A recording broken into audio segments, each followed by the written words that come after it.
Welcome to the Filmlings podcast, an obsessive podcast where we analyze all that goes into effective filmmaking. I'm Jonathan.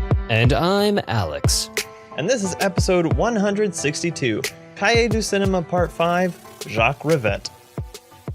That's right, the last of the Cahiers crew 5 that formed the core of what we think of as the French New Wave.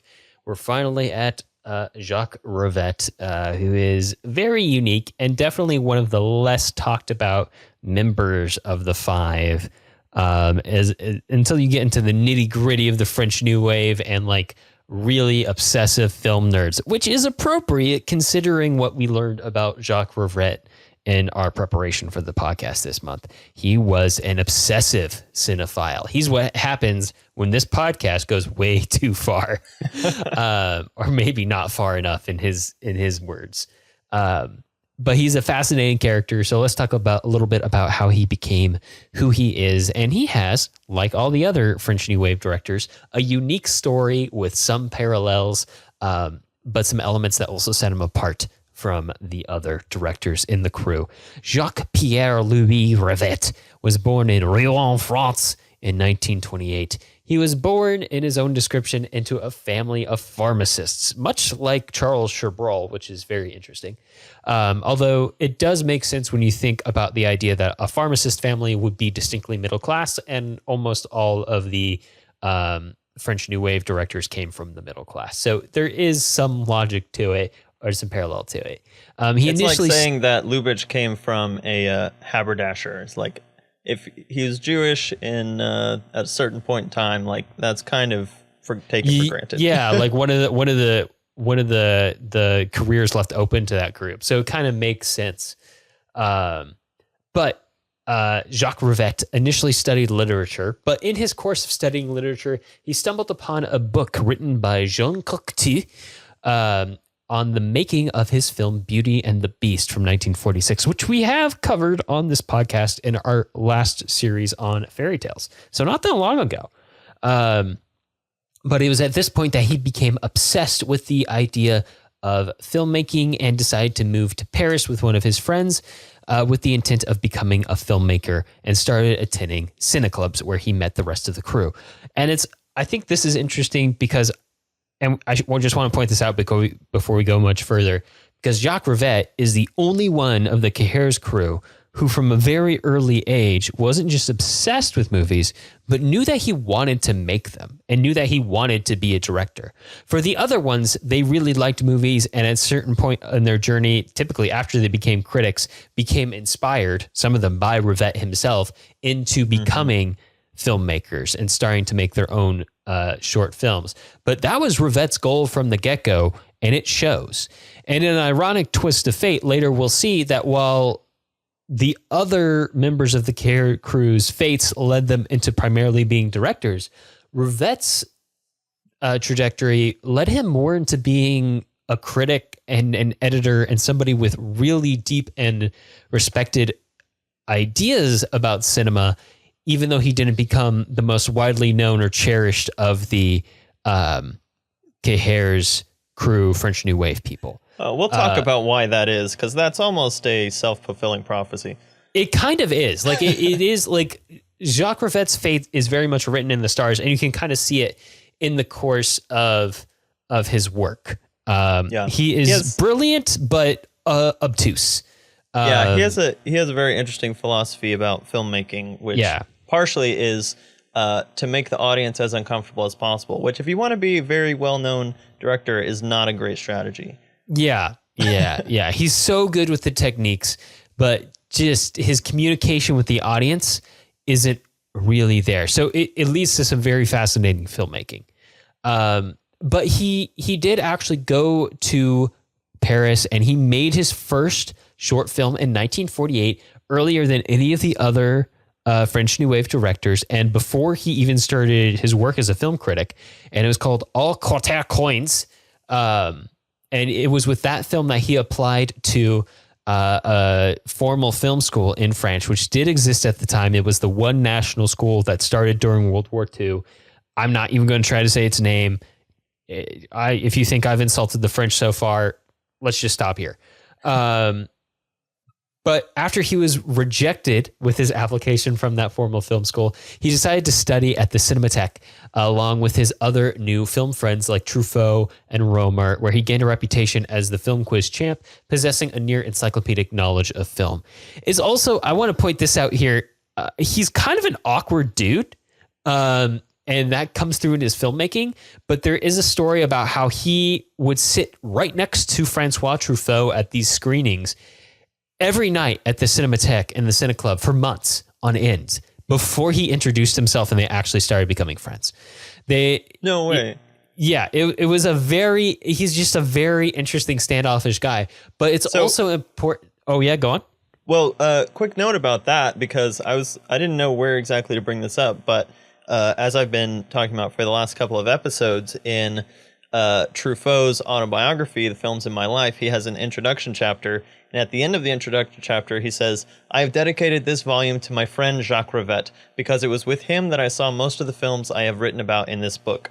He doesn't say that he knew who Jacques Rivette was when he watched the films with him. Yeah, it probably wasn't.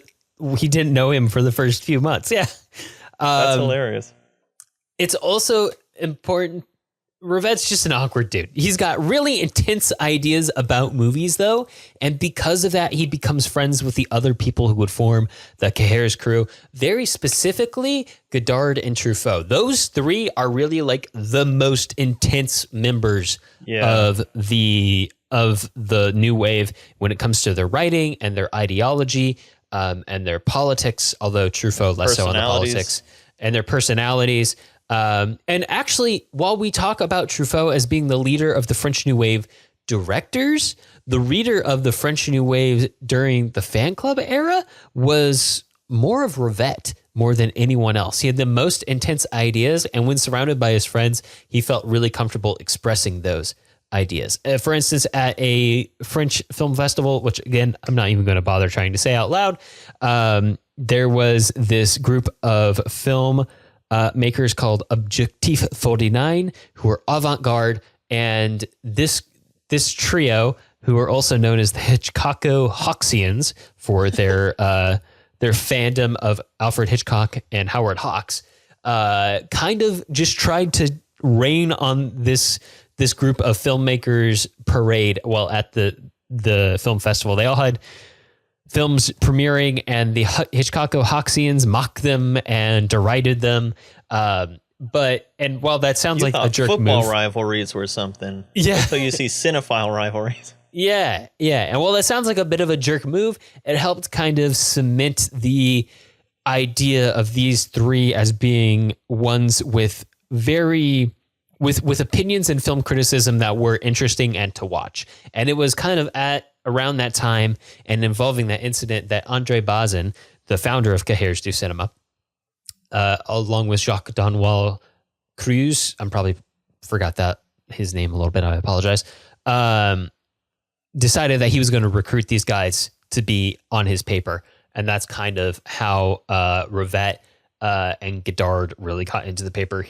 As we established, Bazin already knew Truffaut and kind of got him onto the paper as a way to get him out of his trouble with deserting the French army at the time. But yeah, and then it was at this point, right when they started working at the magazine, that Rivette could really be considered the leader of the Cahiers crew. But I also want to mention that we've said that about multiple members of the group over periods of time. Eric Romer was the editor of Cahiers du Cinéma while all of their first feature films were debuting. Jacques Rivette would be editor after him. Truffaut was probably the loudest and proudest member of the French New Wave as a label and promoted that and self-promoting his own films and the films of his friends.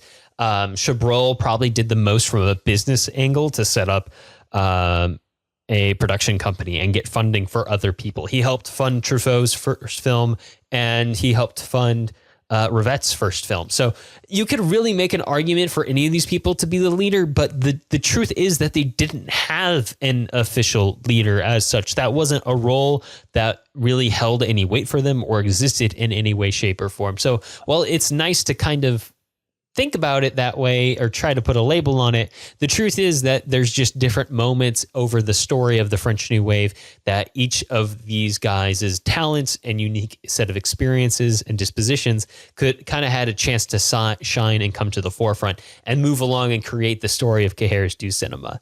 I think really that is a big part of what makes the French New Wave a wave, right? It was very active on all fronts. It was not a series of coincidences, more like the Italian neorealist movement was. It was a very active movement of a bunch of guys who were making very conscious decisions every step of the way, and none of them were necessarily like, again, we've talked about they had a little bit of their own internal politics, but for the most part, none of them were really competing. They were all moving forward in the same direction at the same time, and that's why we have such an explosion of creativity at this point in time from France. Yeah. And as we talked about before, like these five are not the limit of the French New Wave either. It goes well beyond them. There's just kind of like this moment of critical mass of cinema being around long enough to become a studied thing and for people to have grown up with it and be studying it and thinking about what makes it special. And for people to then internalize that, want to talk about it and want to integrate it into their own film work, that all kind of has these five kind of at the crescendo of that wave, but definitely not, and in a way defining all of it, but not constituting the whole of the wave as such. And we see it in other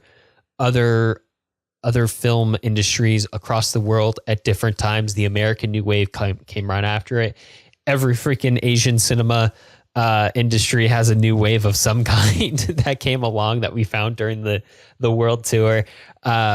It's a common thing. So it's an interesting thing to use these five as a microcosm and how these five in particular came to the forefront of the French New Wave. That's really the interesting part of the story here, and how they each kind of had like their own take on it as well. Godard being super experimental, Truffaut being kind of like distributing this, showing the balance between new wave versus old influences and wanting to make films for yourself versus wanting to make films commercially. Chabrol making like films that films that he would want to watch, making his own like kind of nerdy genre pieces, but making them in this new fresh basically. Wave. Yeah, or Romer doing his more slow-paced, introspective stuff that almost feels a little bit like Ozu from Japan, in a lot of ways. And they all have their own take on it, right? But like the things that connect them and the things that separate them are what we're kind of here to explore. So that makes it fascinating. And I just wanted to talk about that because I thought it was funny when I was reading chapters on Rivette, and yet another chapter in the same book mentioned him as some consider him the leader of the French New Wave. And I was like, oh, everybody's the leader of the French New Wave. Get out your Team Rivette, Team Truffaut shirts. Really, it's Team Rivette or Team Romer. Those two did not like each other. Yeah, they respected each other, but they did not like each other.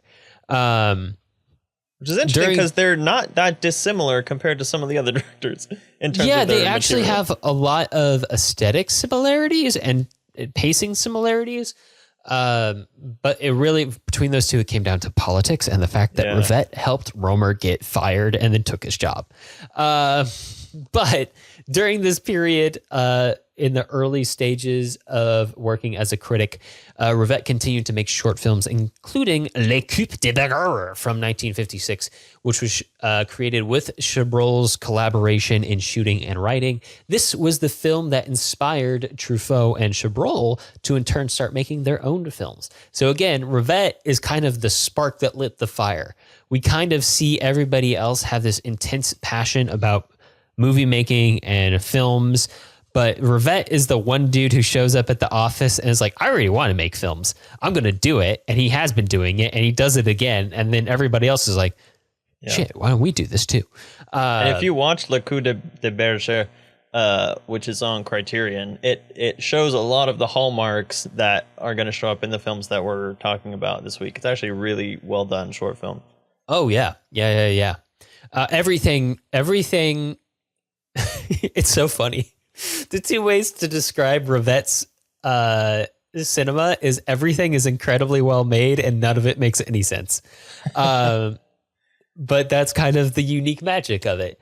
But Roberto Rossellini launched a project in 1957 to make a series of films in France about French life, kind of following his Italian neorealism, post-neorealism style.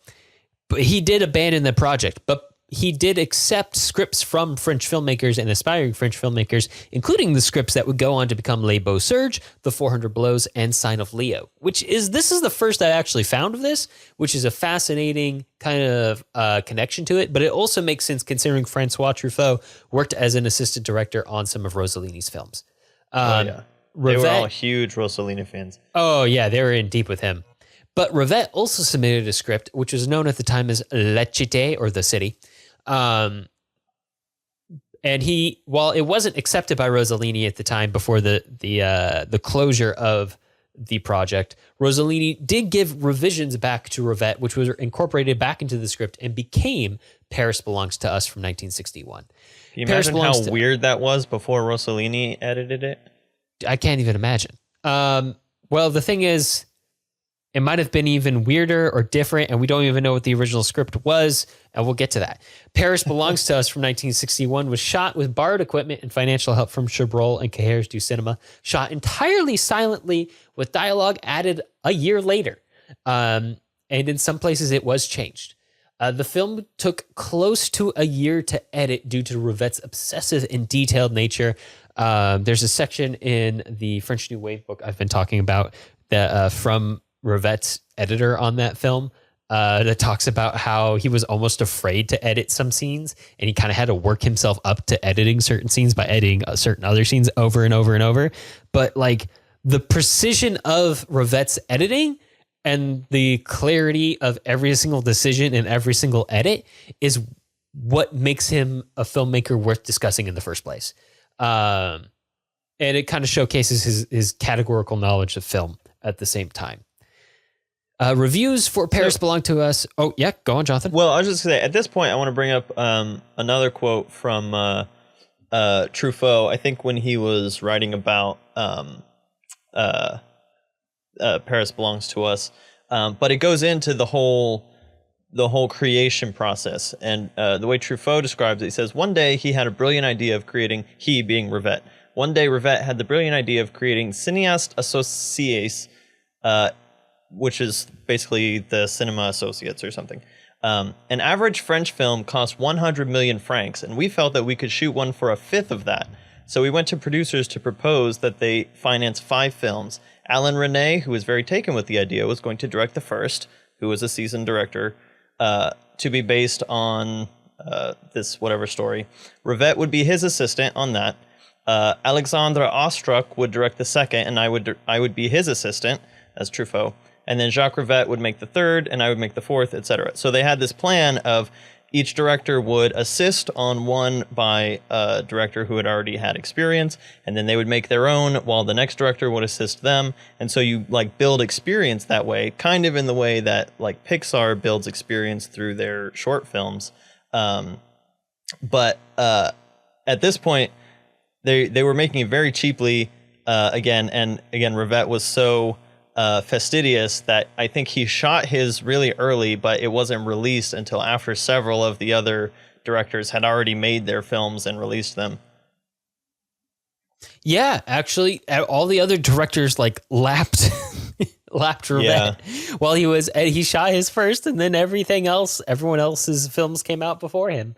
Although I do like this idea that where they say, and the average French film cost 100 million francs, and we felt we could shoot one for a fifth of that. Alex, did you see the recent? This is from the award show that shall not be named, but this was worth mentioning. Did you see the clip of the director? I think of American Story or whatever that one that just won was, and he was like, "Why instead of making a $200 million film, don't you make like $55 million films?" Because it does not take that much money to make a good film. And so this idea was kind of going around that we could be reallocating certain resources that Hollywood is using to make the same kinds of blockbuster films with all of these visual effects to make much more intimate films at a much higher scale. and increase the quality of them. And I thought that was really interesting. And it kind of correlates with what the French New Wave was trying to do and what we've kind of been exploring through the way that these directors were making inexpensive films that had a lot more personal relevance, and which in turn touched people in much more personal ways than the studio films of the time. Well, we've talked about that before in this series too, how there's certain parallels between the current American film industry and the French film industry of the 40s and 50s and 60s, where there's kind of in the American system, I guess you could call the tradition of quality kind of like a tradition of shiny, like the idea that every movie must have the shiniest, most special, most spectacular special effects and tealist. And crazy references and deep lore and multiverse madness and references to other cinematic universes and stuff like that, and be adapted from something for people to watch it. And if it doesn't meet that incredibly high bar, then it's a failure. Honestly, lately there have been some pretty serious flops in that category. But there is like this whole like almost abandoned niche of mid-budget movie that used to exist in abundance and now hardly exists at all, maybe a little bit around award season, and that's it. A24 is doing the best job of keeping that tradition alive, I think. Yeah. And I'm glad they're doing it, but I think it's also really important that there's more than just one player in that game for that niche to stay healthy and to exist in the long run. Because one group can't carry that forever in a monoculture. I don't think that's good in the long term. But yeah, there is definitely connections between the American film industry and the French film industry of the mid-century for sure. But yes, back to Jacques Rivette. The reception to Paris Belongs to Us, much in contradiction to what we all just said, was not great. It was had mixed reviews, although some people really loved it. Maybe the most important group of people who loved it were the other Cahiers du Cinéma French New Wave directors. Those four guys were probably the biggest fans of Jacques Rivette to ever exist. And if you had to ask them, honestly, they think that Rivette is the best of the five of them. I don't think anyone explicitly says it, but they all really love Rivette's work and his opinions on everything. He's like the quintessential example of what the French New Wave kind of aspired to be and incorporated into their own work. So it had a mixed review, except among a few people who really loved it. And it was definitely a financial flop. And unfortunately, during this period of the French New Wave itself, from 1959, 1958, whenever Les Beaux-Arts comes out, to basically 1969, Rivette's not super active. He makes like 3 feature films during that period. Paris Belongs to Us, L'Amour Fou, and The Nun. And only 2 of them are kind of successes. But he's, and that's one of the reasons why he's not really associated in textbooks as heavily with the French New Wave as the other guys are, who are super active during this period. And we talked about that with Chabrol as well, where kind of like during the back half of the 60s, Chabrol was just flinging out duds. And that kind of removes his name from the conversation a little bit. Same thing kind of with Rivette, just kind of with a slow, more obsessive pace with his films. And I think he also struggled to get several projects off the ground. He had a hard time getting funding, specifically because his stuff is freaking out there. But another big reason why he wasn't making as many movies as the other guys was because he took over as the editor at Cahiers du Cinéma after Romer left in 1962, partially in response to some of Rivette's handiwork. Him, Godard, and Truffaut, we kind of talked about this before, had a bit of a tiff with Romer, and they wanted the magazine to be more political and more Marxist, and Romer was older, less political, and definitely more conservative than the other guys. And that kind of became, they kind of butted heads over that. Another thing they butted heads over was the idea of how much ink, how many pages in a magazine would be spent on self-promoting the films of the French New Wave crew and discussing their own films, like reviewing each other's films. That's interesting, because that's a new problem for them at this point. We talked about this in the intro an episode or two back, but one of the reasons that the French New Wave was so successful and Cahiers du Cinéma was so successful over other French film magazines, even ones that were associated with French New Wave ideas in the lowercase sense, was the idea that the French New Wave writers not only became directors, but became directors who then promoted it in their own magazine. Yeah, they already had a voice. They already had a voice. It's like when an influencer decides to make their own like iced coffee brand, right? Like it doesn't necessarily mean that they're making the best iced coffee brand, but they already have a platform for it, so they're starting doing it. Now, if like James Hoffman, who is a famous coffee influencer on YouTube, and Jonathan and I both watch his stuff, made Not his own sponsored, coffee. But we're open. We're definitely open. Who started making his own iced coffee brand. That's probably closer to what is going on with the French New Wave, in sense that they're already experts in the area and have ideas in the area that will contribute to the space. But that kind of like already have a toe in the market, so it makes them a little more automatically successful idea is what I'm trying to get across there. And that was something that Romer wasn't as big on doing, although in his last edition, he did cave and allow them to self-promote before he left. That kind of formed the rift between Romer and the rest of the crew. And while Romer and Truffaut would later make up, him and Rivette did not. Under Rivette's management at the magazine, the publication became much more openly political, much more Marxist, and much more self-promotional of French New Wave films, all of which actually helped with the success of the French New Wave directors in the way that we just talked about.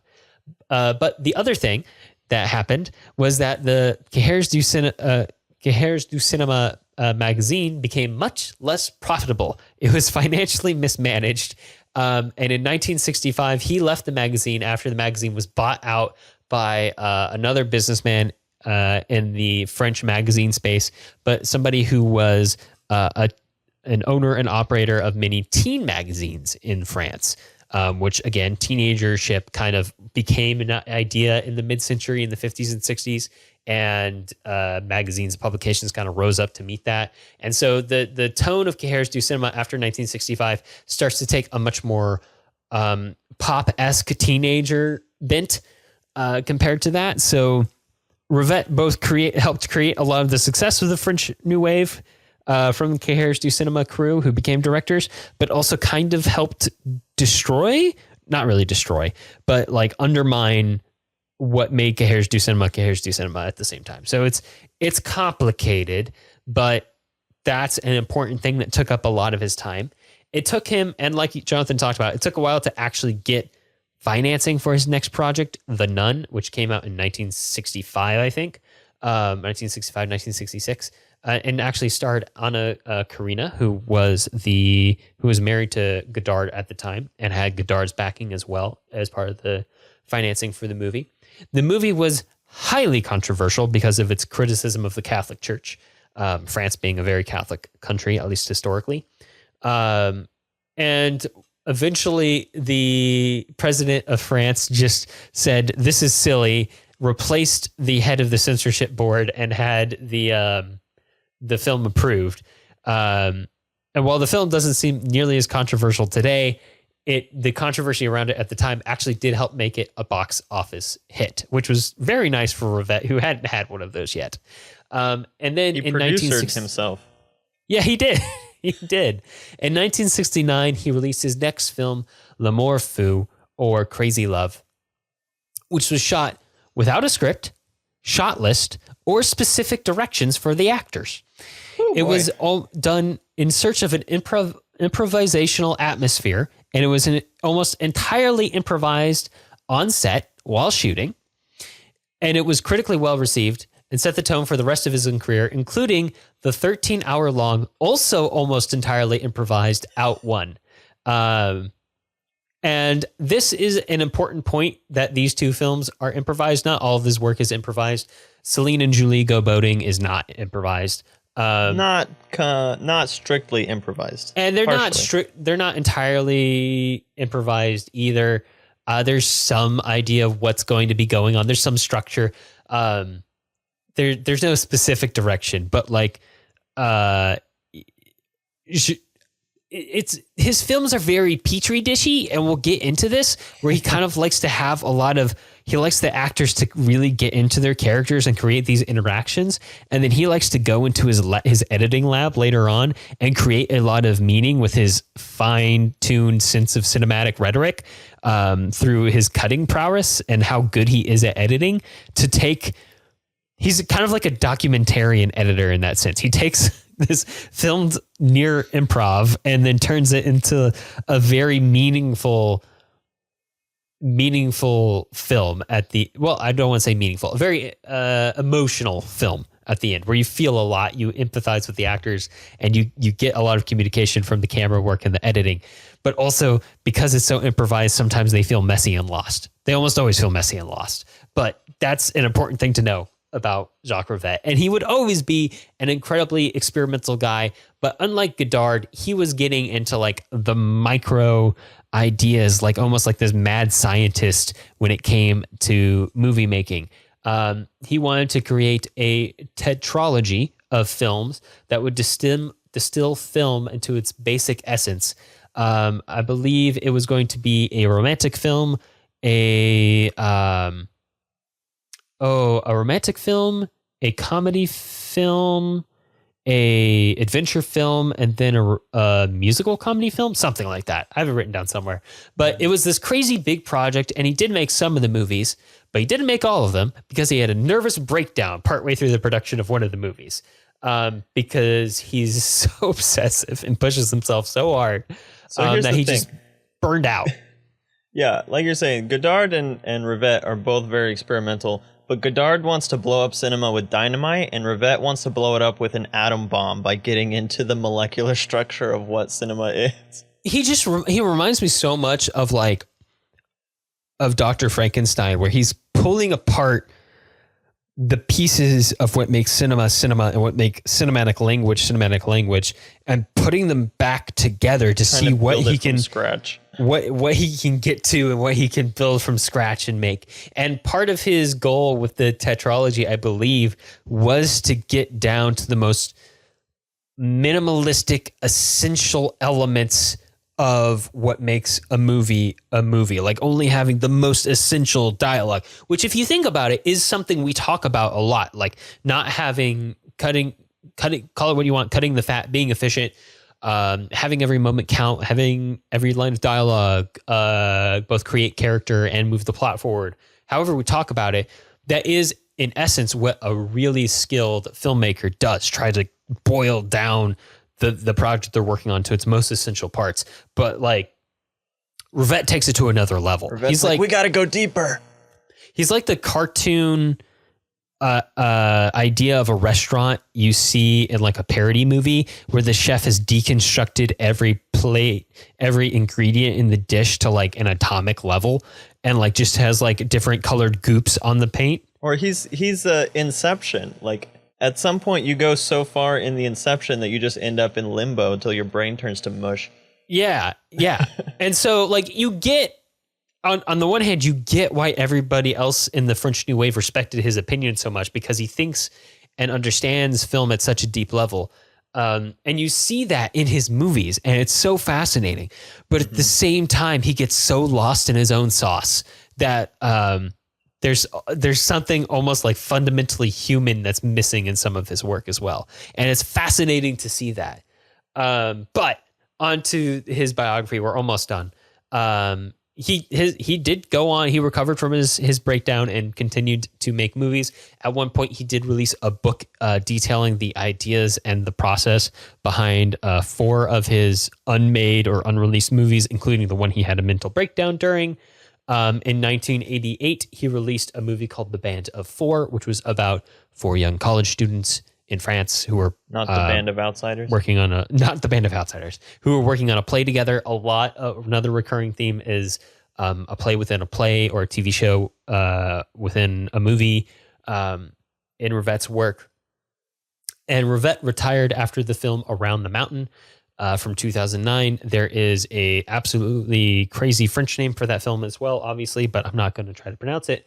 And he did finally pass in 2016 in a very darkly ironic way from complications due to Alzheimer's, which is crazy considering he is like the categorical knowledge guy of Cahiers du Cinéma. There's something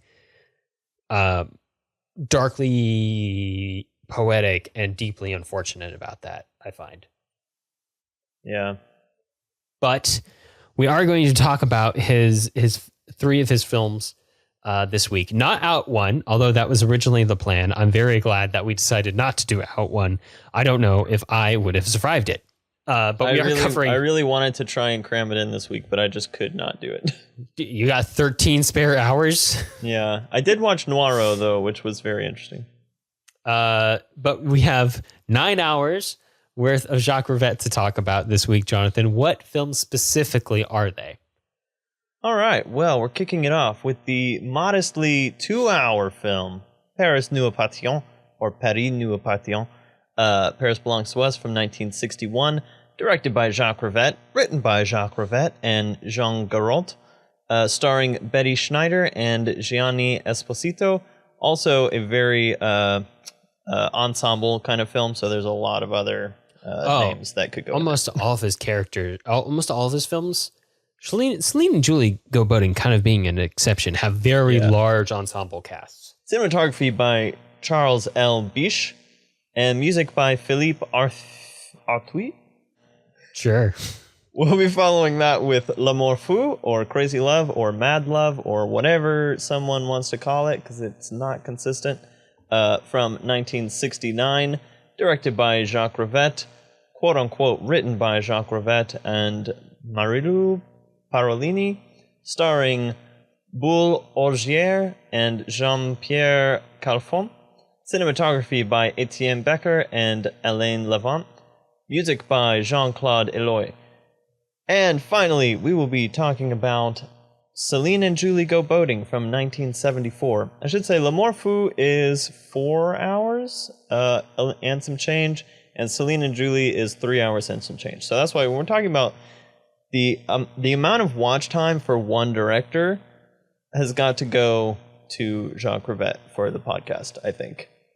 Yeah, I know. These were some very long, excluding Showa. But again, we almost did Out One, which would have supplanted Showa. It would have. Celine and Julie Go Boating from 1974, directed by Jacques Rivette, written by Jacques Rivette, Dominique Labourier, Juliette Berthaud, Edouard de Gregorio, Boule Orgier, Marie-Francis Pierre. Also, that's the whole cast. Like, basically, we're going to talk about how the film was kind of an organic piece. That's half scripted, half very kind of collaborative. It's very planned out, but with kind of a board of directors kind of creating it. Yeah. But a board of actors instead. Yeah. Kind of based on some stories by Henry James. Again, starring all the people I just mentioned as some of the writers. Cinematography by Jacques Renard and music by Jean-Marie Senya. All right, that's what we got coming up. All right, Jason, get us started. Paris Belongs to Us from 1961. Anne is a literature student in Paris in 1957. Her elder brother, Pierre, takes her to a friend's party where the guests include Philip Kaufman, an expatriate American escaping McCarthyism, and Gerard Lins, a theater director who arrives with the mysterious woman Terry. The talk at the party is about an apparent suicide of their friend Juan, a Spanish activist who had recently broken up with Terry. Philip warns Anne that the forces that killed Juan will soon do the same to Gerard. Gerard is trying to rehearse Shakespeare's Pericles, although he has no financial backing. Anne decides to help Gerard with his play, and one of her first tasks is to track down an improvised guitar recording that Juan had made. She uses the investigation of the tape to try to uncover the truth about Juan's death, but the closer she gets to answers, the more questions she discovers. All right, Jonathan, I feel like I could have written this for any and each of the movies. Maybe not Celine and Julie Go Boating. I feel like that one's pretty comprehensible.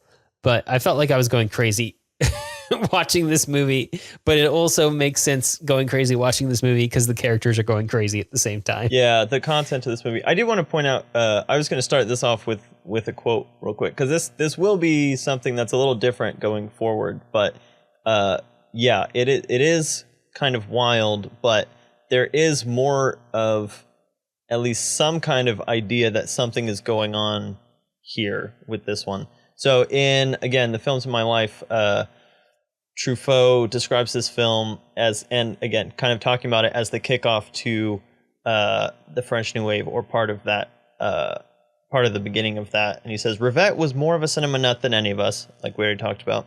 And his film proves that he is more of a movie maker than any of us as well. Leaving aside the conditions under which it was shot, Paris nous appartient is the most quote-unquote directed of all the films that came out of the Cahiers du Cinéma team. So this one had like the most thought put into it, the most, and again, that's part of the whole deal of how long it took to make, how long it took to edit, to redo, all that kind of stuff. But there was a lot put into this film, and so you feel as you're watching it that there is an underlying method to the madness, and yet the film does not make any attempt to kind of fully explain or flesh out the conspiracy which is driving all of the character actions. It kind of shows the impact, the result of this conspiracy without without explaining the whole thing to us. If there even is a conspiracy. Right, and that's part of the thing too, which makes it a very kind of subjective experience. So we get this really subjective point of view from the point of view of Anne, who's thrown into this group of intellectuals, artists, this kind of different class of people. Although Anne doesn't have that much of a background, we just know she's very young, and she just kind of gets wrapped up into this. And as she starts piecing it together, we start piecing it together. But we only get as much of a picture as she does, which is, again, not very complete. So we're kind of left in this tailspin by the end of the film, which is, again, kind of the point, because it's just that subjective, what happens when you stumble into a conspiracy kind of a feeling. Yeah. And the conspiracy element, the unspecificity of it, I think is one, important to it making sense and working, because the lack of specificity draws the audience to make their own conclusions and fill in those gaps, which is something the characters are also forced to do, and part of what drives them crazy. But also because conspiracies and potentially meaningless MacGuffins is very classically Hitchcock, and that's something that Rivette is very much obsessed with. Yeah, and so speaking of the MacGuffin, which I love the way it's used in this film, because so the MacGuffin of the film is this tape of improvised guitar music by this character named Juan, who we never meet because he died before the film starts, but he's kind of, his death has created a lot of the conflict that we stumble into throughout the film. And so An is trying to find this tape of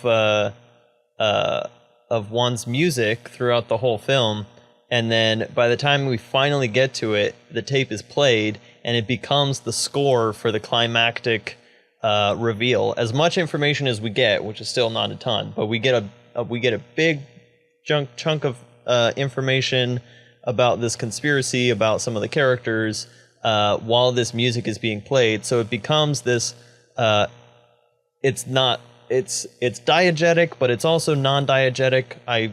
In my notes, I called it meta-diegetic music. So it's like the MacGuffin doesn't really matter, but it still has an impact on the actual film, which we've talked about before, how you make your MacGuffin something that is more than just a map or a bar of gold or whatever that the characters are chasing, but you can make it something that has actual weight and importance, which sometimes we've seen it be something like a character can be a MacGuffin or something along those lines. But in this case, it was actually like a filmic element that was the MacGuffin. And by the time we get to it, it becomes incorporated into the film and becomes part of the whole experience, which I thought was super interesting.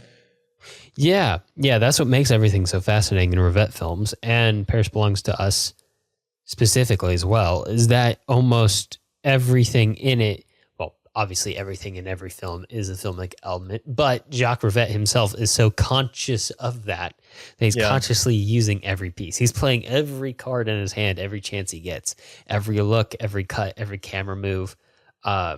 This one isn't as intense with the cutting as the other ones, but the cuts are still very precise. And the there's always an intent behind them to create meaning, even if that meaning isn't necessarily carried through to the next scene, if that makes sense. Which again makes this movie in particular very interesting, and Rivette's oeuvre as a whole is the idea that he's always doing something. I'm just not always entirely sure what. Of course, in this movie, it kind of ends up working almost semi-unintentionally in the idea that all these characters are trying to do the same thing, trying to piece together all these clues and hints, kind of like the audience is trying to piece together all the filmic language that becomes clues and hints for us to interpret what's going on in the movie, and trying to figure out what the ending might be. The characters are trying to do the same thing and failing at the same time that we fail. And we've talked about that before in movies, right? Where using filmic language, you kind of like almost silently convey what the ending of the movie is going to be in a certain sense, because the ending of the movie should also always be a little surprising, but make sense. So if you're making it make sense, there should be hints along the way that make it make sense. We've talked about how almost every movie, whether or not it's in the mystery genre, is a mystery in the sense that you don't know the ending until you get there. But if you're paying enough attention, you might be able to solve the ending before you get there. And it almost feels like Rivette is messing with us in that sense, and messing with other cinephiles in that sense. Like, oh, you think you can piece it together, but you're just going crazy, just like the rest of us. Plot twist: there is no solution. Yeah.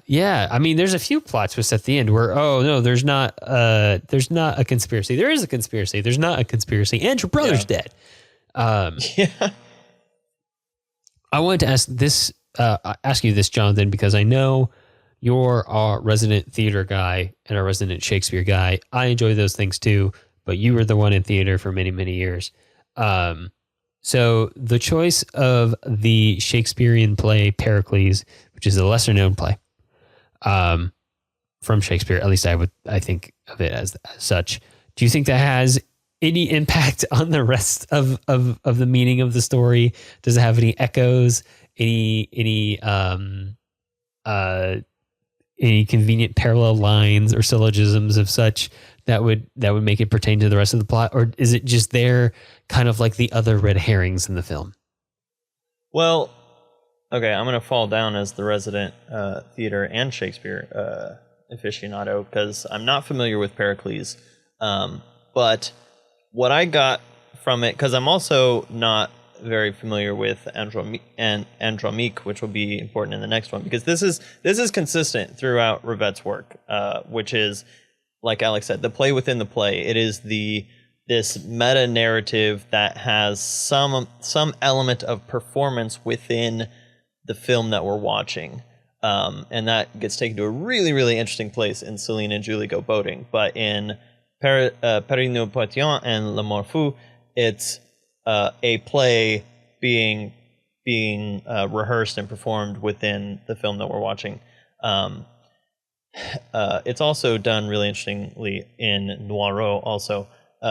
But here, when they're talking about Pericles at the very beginning, when they're introducing the play to the actors who are going to act in it, and to Anne, who's kind of ends up getting kind of attached to the play tangentially, they describe it as the director asks Anne or one of the other characters what they think about Pericles, and the other character says, it is one of Shakespeare's least cohesive plays. Like, it's a little all over the place, but it's still pretty good. I mean, it's still Shakespeare, but so like the characters have this ambivalence to the material that's being performed. One of the actresses said, like, Shakespeare's fine, but I prefer opera. Like, why are we even doing this play? Essentially. And so there's this but I felt like that was a meta commentary on Rivette's style of filmmaking, which is a little disjointed and a little kind of all over the place. And so he's kind of like boosting his own credibility by saying even Shakespeare made some works that are a little piecemeal. And so that was my take on how he uses Pericles to kind of relate to the way that he's making this film, which doesn't always completely make sense, but as a whole kind of gives you more of an atmosphere. And that was, again, one of the things that I took away is just like this kind of growing sense of foreboding and doom and gloom, which is brought on by all this conspiracy talk that, again, is never quite shown necessarily until we get to the very end. You see a little bit of it, but it's always just kind of hiding in the background. And so that fact kind of makes each individual scene feel a little disparate, but you get this feeling that becomes more cohesive as the film progresses. Yeah. It's interesting too. We've talked about before. I feel like Rivette kind of has me reflecting on a lot of the kind of like tentpole ideas we've established over the course of the podcast. But we talked about before how when you're making a movie, you kind of have to pick and choose which things you're going to excel at in that movie and which things don't matter as much, like whether it's plot or camera work or character arcs that you're going to forefront in the movie, or action or something like that. And other things that aren't those things are then going to not be the best in that movie. And that's okay because you're trying to build a certain kind of movie. But Rivette, kind of almost at the lack of coherence as an idea, is almost trying to forefront everything else. Like he's trying to get everything else firing on all cylinders in a certain kind of way, if that makes sense. Like he's trying to make the editing make sense and the characters make sense and the plot be interesting. But at the end of the day, by focusing on all that, maybe he's missing something. I don't know. That's only an incomplete idea, but I feel like I can only approach this film with incomplete ideas. Yeah. But again, I feel like I could see a case for it being very intentional that this film in particular is very disjointed, because again, I think that feeling, that kind of, the conspiracy in the background is not supposed to feel like a complete, like tangible, graspable idea. I feel like it should leave you a little lacking and wanting. Because again, it has these allusions to like something that started at the end of World War II. So it has this kind of like, and they're always talking about this global, the conspiracy that they talk about is a global thing. Yeah. And they don't say fascist, but you get those ideas. It's almost like political ideology leaking in. Yeah, but it's almost like you could fill in there's so many blanks that you could fill them in with all sorts of things, but you get this sense of something really big happening that may or may not be happening. Maybe a bunch of paranoid people. It may be something that is actually happening, but it has this huge geopolitical scope, and so I feel like it's kind of capturing the mood of a certain time and place. Again, this is a few decades after World War II. There's people for whom it is a very recent memory, and the characters are referencing back to a time at like 1945 is when they're talking about this conspiracy started. So it's almost like this post-war kind of pall that's hanging over the atmosphere, and that's the sense that Rivette is trying to build up within the film. Yeah. If anything could be considered coherent to the point of being an established theme, it's the idea of paranoia. Certainly there. Yeah. All right. One thing that is kind of relevant is there's a comment that Rivette makes in an interview that he did with Cahiers du Cinéma after he became a director. And he was talking about, I have quotes for Paris nous appartient and also L'amour fou, but talking about this film. He says one thing that he likes about Paris nous appartient is the labyrinth that the decors create among themselves. The idea that one brings away from the film of a sort of series of settings with relationships between them. Some cut off, others communicating, others are optional itineraries, and people moving about like mice inside these labyrinths, ending up in cul-de-sac or caught nose to nose. Then at the end, it all disappears and there's nothing left but this lake and some birds flying away. In that, the setting is very, very different from the setting of the beginning, unlike L'Amour Fou. So we're going to talk about L'Amour Fou in a second, but there's this scale to Paris nous appartient that is very important, especially when we're talking about French New Wave and cheap filmmaking, because part of the thing that makes this really impressive is that there's like 30 locations. Again, it's an ensemble with like 15 characters, and so there is all of this going on. And it was shot in 2 weeks. Yeah, so there are this plethora of locations. And again, to build this sort of this global conspiracy feeling, and that we're all little pawns within this, you like he's saying here, you create this labyrinth of locations that make all the characters feel like they're mice running around, sometimes futilely, sometimes maybe getting a little bit of cheese, but always just kind of this interesting rat race that's just felt in the way that we're presenting where things are happening and when they're happening and who they're happening with. And again, that's what makes Rivette like such an interesting director, because he's thinking about all those things. He's even thinking about just the way he uses, how many locations he's using and stuff like that. Yeah, he's always thinking about every single element. He's obsessive. That's why I picked that descriptive word for the intro. He's the obsessive one among the filmmakers, and it shows. And it brings out very interesting things in his filmmaking, and also, I think almost like any perfectionist or somebody with a perfectionist bent holds you back from certain other things in their filmmaking. But the thing I was going to bring up, and I think this applies to probably all of his filmmaking, but maybe most to Paris Belongs to Us, is a style of incomplete storytelling that I'm very familiar with.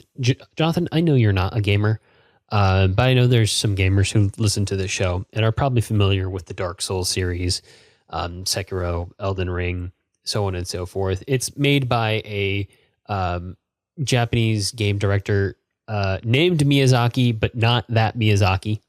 But this Miyazaki has a very specific way of writing lore that's very incomplete, kind of like how Paris Belongs to Us is, and elements of Jacques Rivette's other movies are.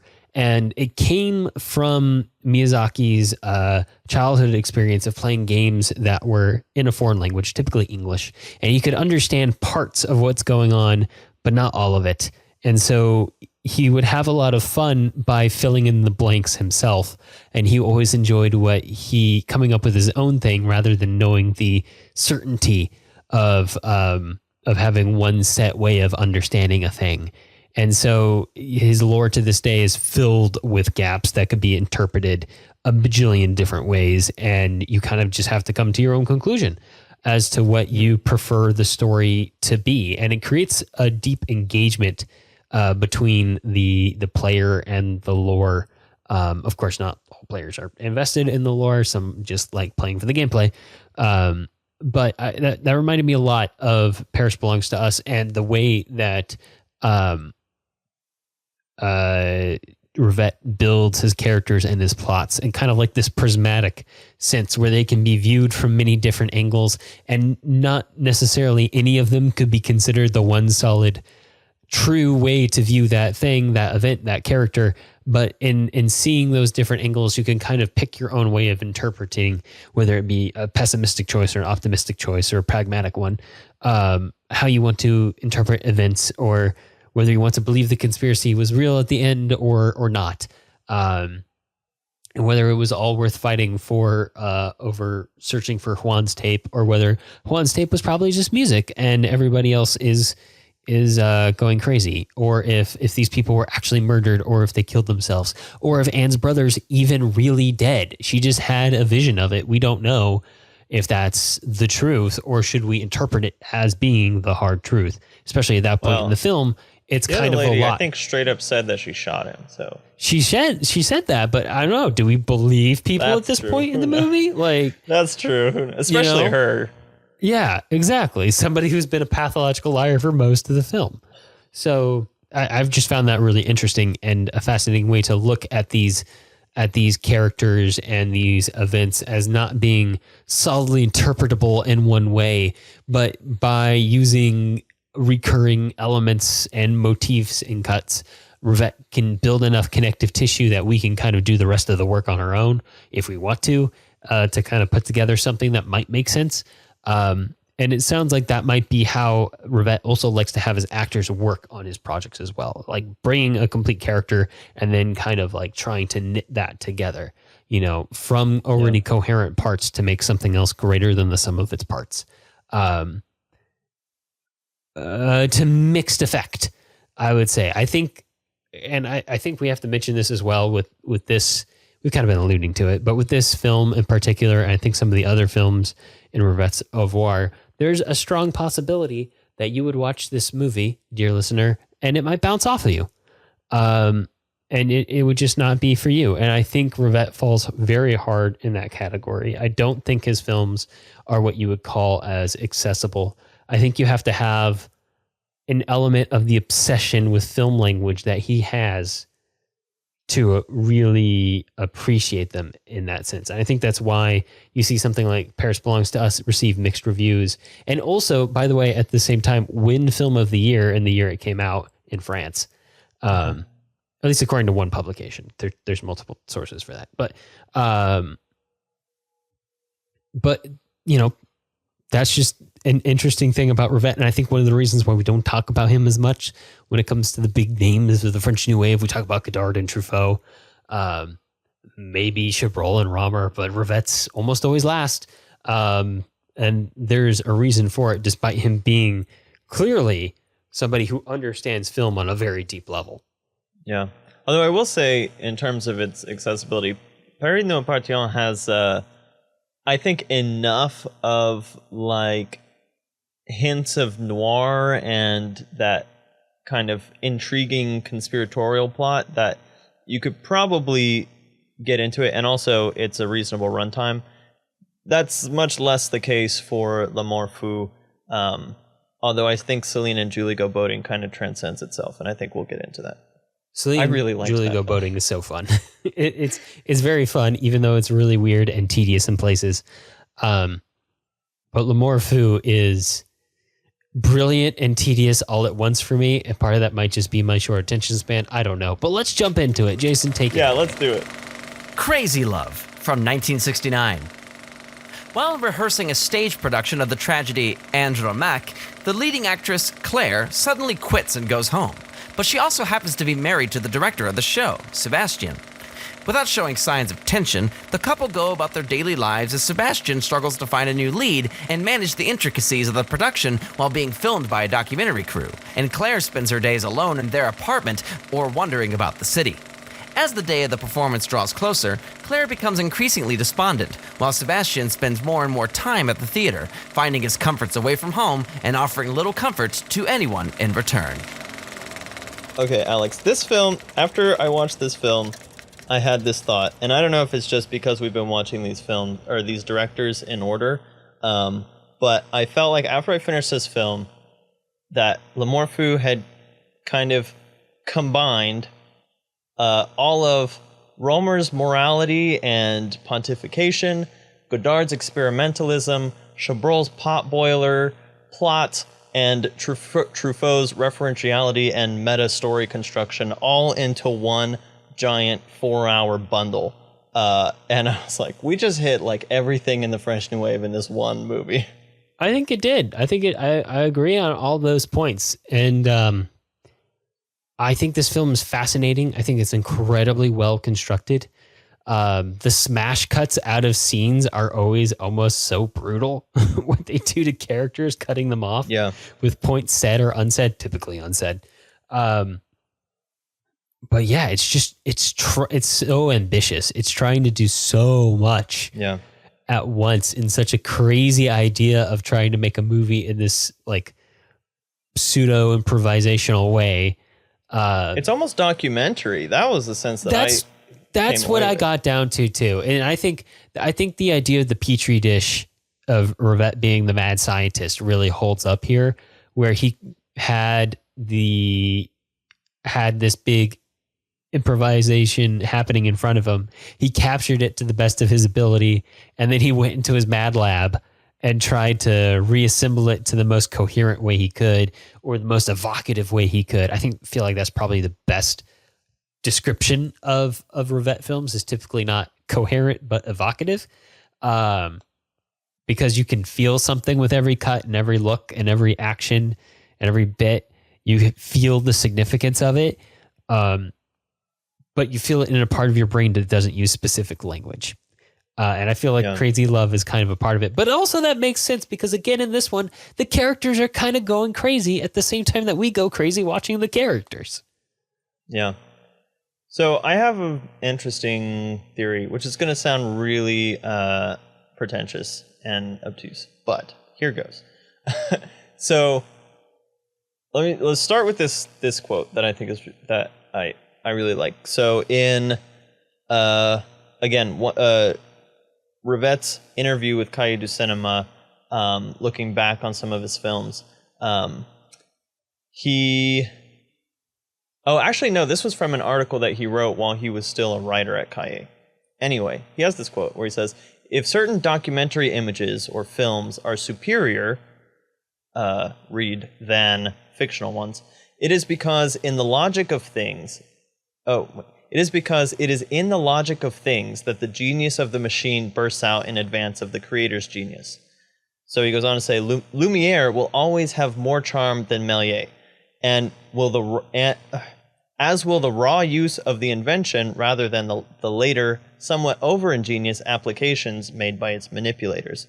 So he's basically saying Lumiere, the Lumiere brothers, who created the camera and just pointed it at stuff and filmed real life as it happened, are going to have more charm than Méliès, who kind of perfected the art of taking the camera and manipulating the images and changing it.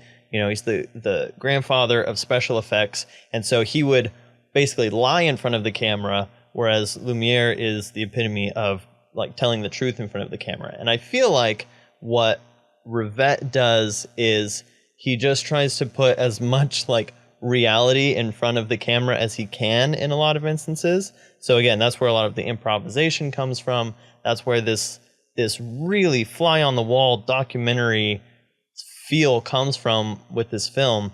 And Voyeur. Also, yeah, and he keeps the mise en scène so simple in a lot of his films that the only thing left to really keep your interest are the actual words and actions of the characters and what they're doing on screen. So a lot of times, like when I've been looking for some of these films that you can't find streaming very easily, and I download them, and if you just scrub through the film, it's like it doesn't seem like that much is happening because it's a bunch of people standing around talking in one room or in another room or whatever. Yeah. It certainly is. When you sit down and you watch through it, you're invested because of what because of the inner lives of the characters that are saying the words, sitting in those rooms in those places or whatever.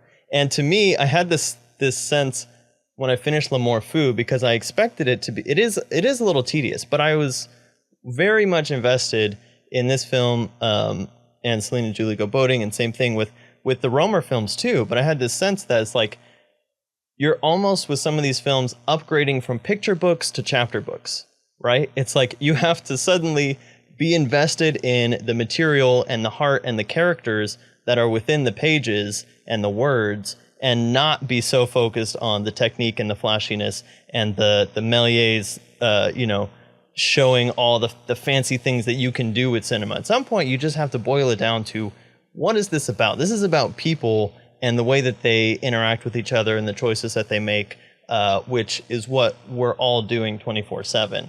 And so you get this really interesting feeling of that when you watch 4 hours of a very unexcitingly visual film, but one that still engrosses you and keeps you really engaged in it.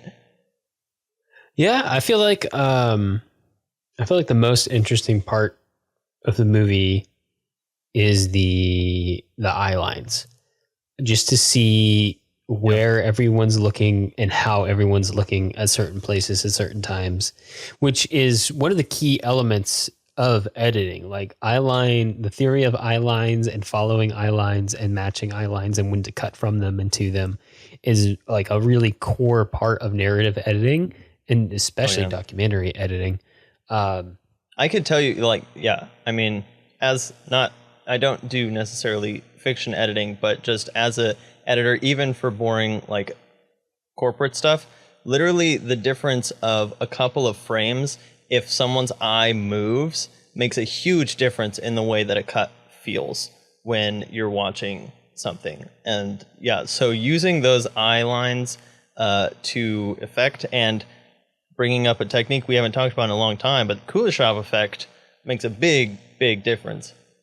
Oh, yeah, especially in this movie. I feel like everyone's constantly throwing secret looks at each other. And they could be interpreted different ways at all times, which makes it very, very fascinating to watch. It's probably the most interesting part of the film to me. I always have a hard time following along with dialogue in movies that are 1, 4 hours long, and 2, not in my native language. So I really struggled with the dialogue in this movie. There were some moments that stuck out to me, and they were typically close to cuts. But for the most part, I've almost felt like you could ditch the dialogue entirely and have a very meaningful movie built just off of action and looking in this film, which honestly tracks with some of the stuff I read about Rivette trying to boil down to its essence, like really deconstruct cinema to its essence of what makes it work, what makes it click. And, I mean, somebody like Rivette, who's such a cinephile, would definitely be very familiar, not just with like you mentioned with Lumiere and Mallet, like the silent era of film and all of the stuff that can be communicated in film without any dialogue at all.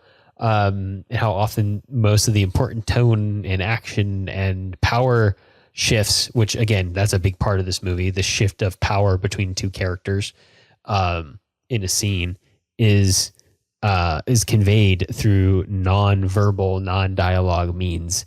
And that's really, really fascinating here. And to go back to the power dynamics thing again, because that's fascinating here. And again, something that I covered not so much in my screenplay classes, but in my playwriting class. It's a huge thing in the theater. In theater, like focusing on how power shifts in a scene between characters. But the idea too that like, even within kind of setting up like almost this social experiment to be filmed, like he had the actor who played the director actually direct the play. He didn't give him any direction for them. He's like, you're just directing this play, go. So like even within that, like the actors really did they weren't playing at having a power imbalance between them. They had a power imbalance between them. One of them could dictate how a scene would play out, not just within the play, but in the film as well. So that creates an extra layer to it. And not to mention that at the same time within this movie, you also have like a TV documentary crew, I think, that's showing up and interviewing everybody. And then of course, I almost forgot that there's literal documentary element that's diegetic and then used as part of the film. Yep. And then of course there's subtext on subtext, right? Because, they're not really thinking about, I'm just going to throw this out there. Most people are not really thinking about the play for most of the movie. They're thinking about other stuff. Normally their personal lives and who they're screwing. And so all that's packed into their eye lines and their answers there, on and on. So this is really the film that kind of established for me, especially after Paris Belongs to Us, after which I was just like, there's some stuff going on here, but I don't know if it's intentional. It's just all very confusing.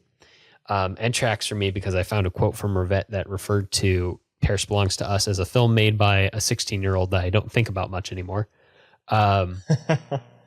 Which he wasn't 16, but that was kind of his youthful film. But Lamorfu kind of definitely makes much more sense now as to what Rivette's whole deal is. It's like, oh, you're obsessed not with the story. You're obsessed with the elements, with the fascination of watching humans interact.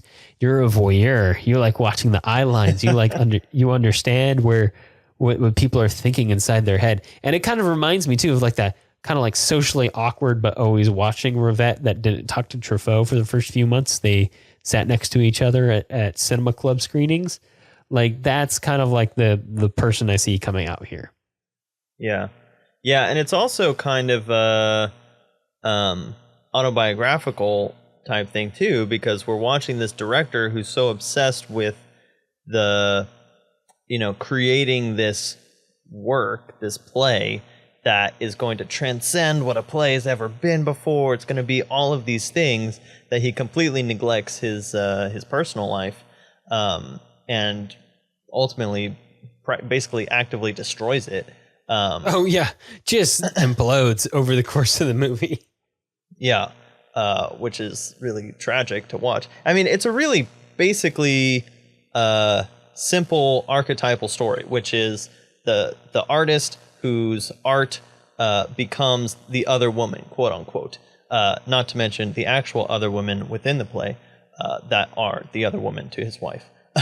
But we saw this type of theme in The Red Shoes, and he actually has another film which has a very similar theme called La Belle Noire, or La Belle.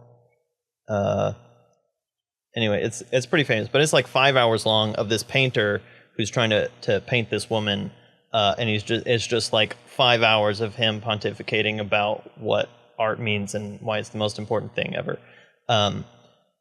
But yeah, in this film too, though, it's this grasping at something transcendent, which ultimately destroys the things that are actually important in his life. That is what consumes the main character. And what I thought, and there's another quote where Rivette says, "What counted first of all for us, for Jean-Pierre, the character in the film, actually the actor in the film, maybe also the character's name, I'm not sure.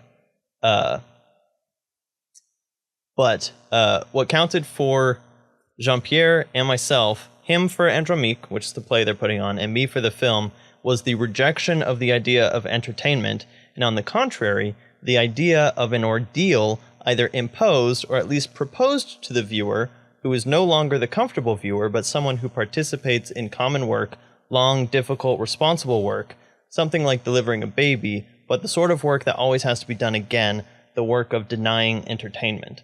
So again, that goes into both this idea of like lifting out of the coming out of the picture book into the chapter book, and like actually putting in the work to grasp what the literature, what the artist is trying to get at. But it's also the idea that I hinted at the very beginning, which is Rivette is not interested in being the most liked director. He is interested in like lifting the of taking the intelligence of the audience seriously and kind of challenging them to rise to his level of challenge, which is 4 hours of kind of intense personal struggle without giving you a lot of special effects and stuff and pretty pictures to hang on. I think that brings up an important point too of like who these films are for.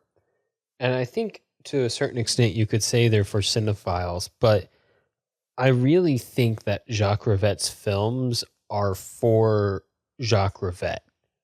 And I don't think they're really for anyone else, at least intentionally. I think other cinephiles, maybe they're for his Cahiers crew to a certain extent, but like they're for him. They're for the boundaries he's pushing or what he wants to see in filmmaking that he isn't currently seeing, or exploring things that he hasn't seen before.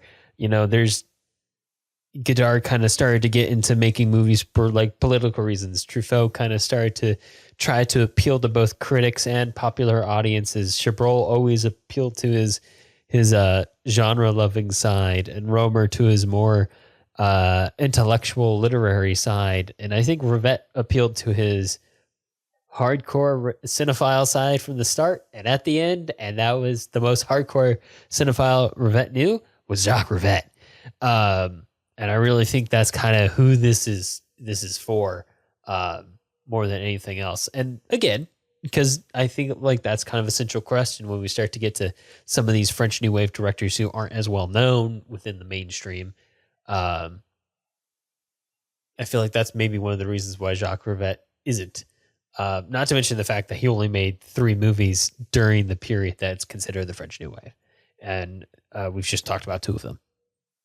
There's also this quote that I think about a lot from Orson Welles, who's talking about, and it's also similar to a quote that we brought up with Romer, but this idea of, so the way Orson Welles says, the more that film people make films about films, the more that they are approximating the last scene of his film, The Lady from Shanghai, where there's this series of mirrors that just reflect each other, and you see the infinite hallway of mirrors.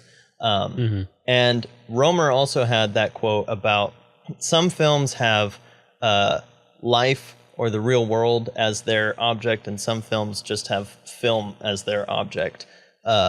And so it's interesting because here, whereas like Godard always is making a film that's about films in some way or another, this is Jacques Rivette. It's not making a film about film, but it's about art and it's about performance. And so it's basically a film about film in disguise.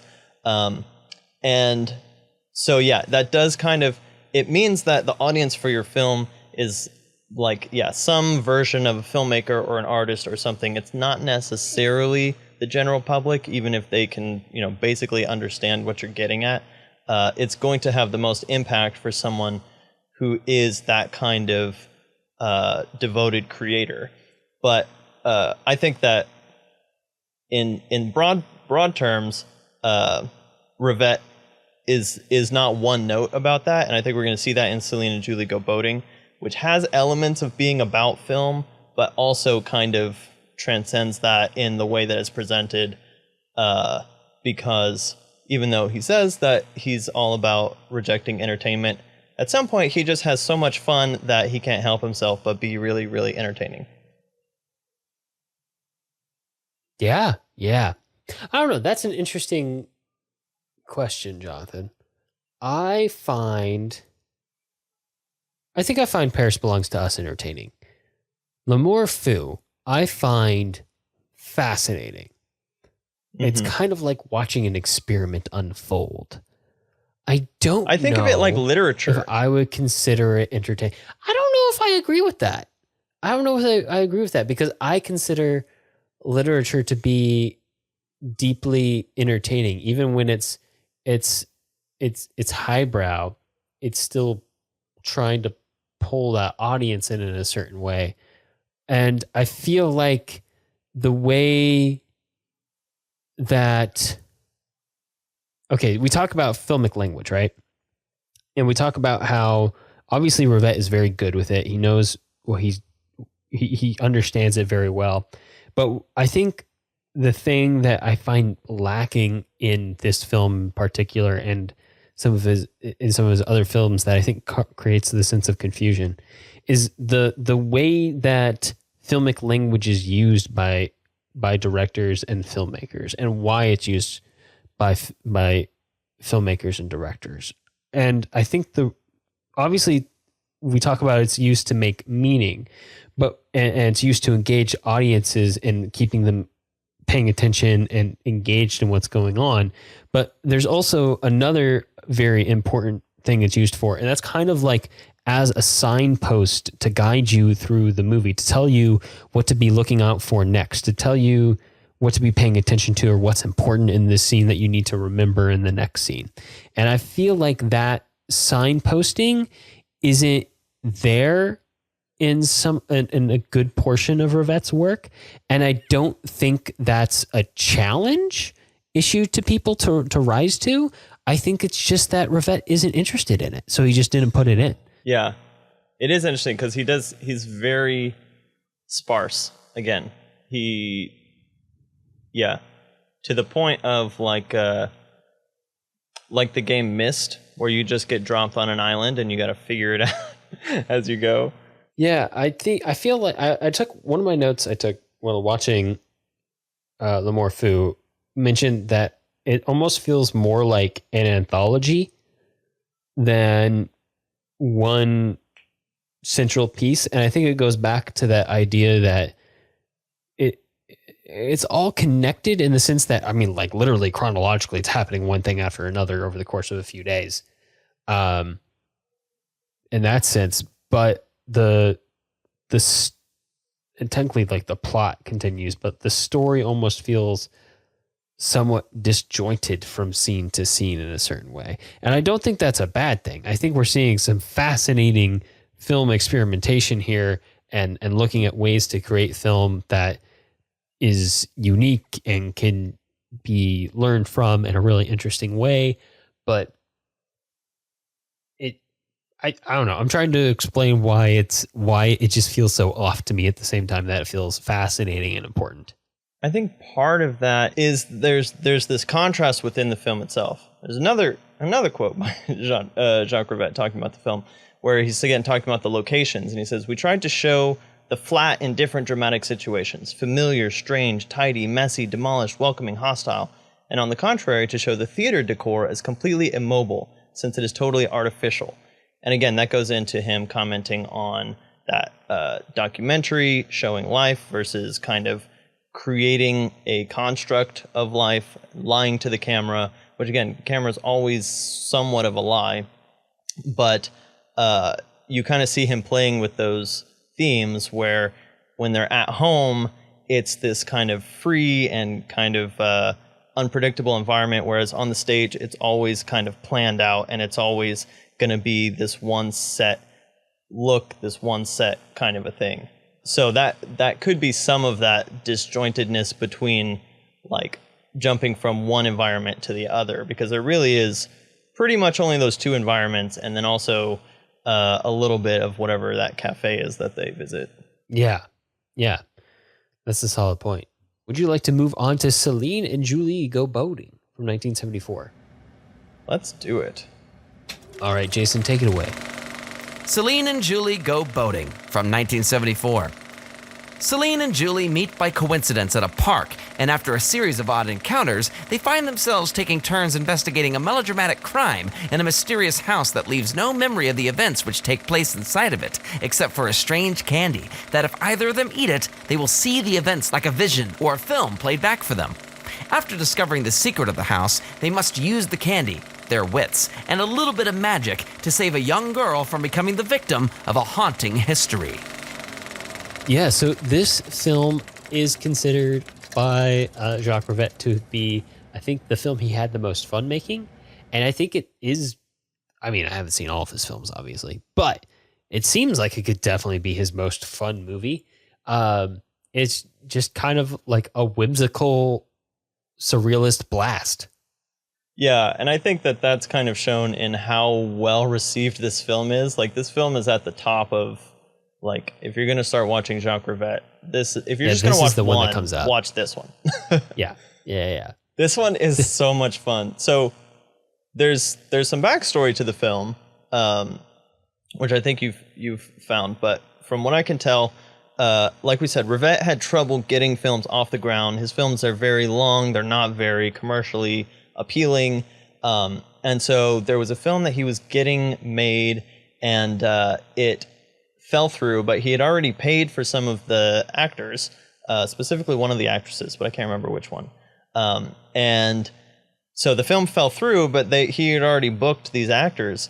And so he basically called it a replacement film. It's basically his rebound film, was to make this. And so he pulled the one of our two main actresses, he had already booked, and then he pitched to her, "Hey, how would you like to work with the other actress?" And she freaked out. She was like, "Oh my gosh, I love her. This would be such a great film to make." And so they kind of just start working out this story, which is kind of crazy, but they're just like working it out as they go along. They're throwing ideas around, the three of them. Some of the other actors are in on it. The two actresses actually start living together in an apartment while they're doing the film. And so as they're shooting, they'll shoot a scene, or they'll shoot for the day, and then they'll go back home, and before they come back to shoot for the next day, they're like experimenting, they're playing around, they're thinking through the next scene, and so then they'll come and show up. The character dynamic is tops.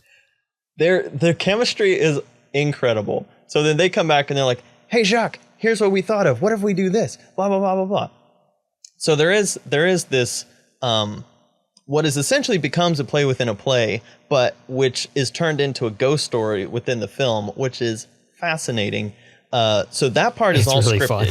Which has to be scripted because they're going to go back to it multiple times and do it a bunch of times. But all the stuff with Celine and Julie is like I said, semi-improvised because they basically thought it up the night before. But it's this great mix of, again, it's Jacques Rivette's favorite theme. It's doing the staged fake presentation and putting that together with some really fun and really true to life interactions of characters and just organic artistic creation, which you see on display full blast with this film. Yeah. And I think that's one of the really important things about this movie is how collaborative it is. I mean, Jacques Rivette typically has really large casts. And while there are actually, a relatively contained cast in this film, there is still a sizable cast in a way, but they're all really involved in it and actually kind of help construct that story, as well as bringing like all of their characters to life in this really fun dynamic. I've seen this film described as like one of the best films about female friendship. And I concur. It's really, really good in that sense. And it's kind of amazing that it doesn't like devolve into romantic melodrama at the same time. It's solid, like fun, like friends who stumbled upon this kind of weird ghost story kind of a thing, and they're just like trying to figure it out together, but they're having so much fun. It gave me it gave me so much Lynch and Nolan vibes, with a little bit of like Twilight Zone and Qui-Gon thrown in there, but it is surreal. Yes, it's surreal. So it has like Lynch's surreal conspiracies on conspiracies vibe, and then it also has like the methodical mechanisms of a Christopher Nolan film where everything works according to a certain rules. Once you get to the script portion. Yeah, well, the script portion, but also just like the way that the candy works. Like the candy has its own logic to it, where you eat the bigger piece first, and you see one scene that's a little longer, and then you eat the smaller piece, and then you see a shorter scene. Which that was also, they were trying to figure out how to get this, how like what the mechanism was going to be. And I think Jacques Rivette came up with the idea of the candies because they were going to try and do something. I don't remember what the first idea was. But the candy is just such a weird thing, but it just works. It works really well in the context of the film. Yeah. And part of that is because we have to bring up that this film has a lot of, and this was intentionally injected into it by Rivette, and he said that this was part of it from the very beginning, which is this Alice in Wonderland vibe too. Yeah, and so the one candy woman serves introduces as the white rabbit cake. Yeah. Yes. Yeah. The opening scene where they're just chasing each other wordlessly. The opening 15 minutes of this film is a cat and mouse of one woman following the other before they finally exchange a piece of dialogue. Technically, and when they start talking, it's like they've known each other forever. It's like we haven't just done this whole super weird thing. That's not how you're supposed to introduce yourself to people. But maybe that's just Jacques Rivette, because Jacques Rivette doesn't know how to introduce himself to people either. That would make a lot of sense. And it's kind of nice that he started working with actors who do know how to interact with other humans. But yeah, it's definitely heavily influenced by Alice in Wonderland in a lot of places, and as well as Jean Cocteau in a lot of its surrealist elements and fantastical elements. And as we mentioned in the bio, Jacques Rivette first fell in love with the idea of making movies by reading a book by Jean Cocteau on the making of The Beauty and the Beast. So yeah, there's a lot of elements like that. There's also like this level of almost Rashomon-esque storytelling or Groundhog Day-esque storytelling, I guess you could say, as they replay the scenes in the haunted house over and over. I wasn't sure what you meant by Rashomon, but when you say Groundhog Day, I understand. Yeah. It's a recurring plot, but exploring different aspects of it. I also like that there's kind of two mini silent or semi-silent films packed into the 3-hour movie, and I'm sure there's more. But the two I always think of are the beginning section where they're kind of cat and mousing each other, which is again just an excellent opportunity for Rivette to showcase his masterwork of editing and looking shots and shot reverse shot and Kuleshov effect and eye lines and all that. But also the almost slapsticky-esque final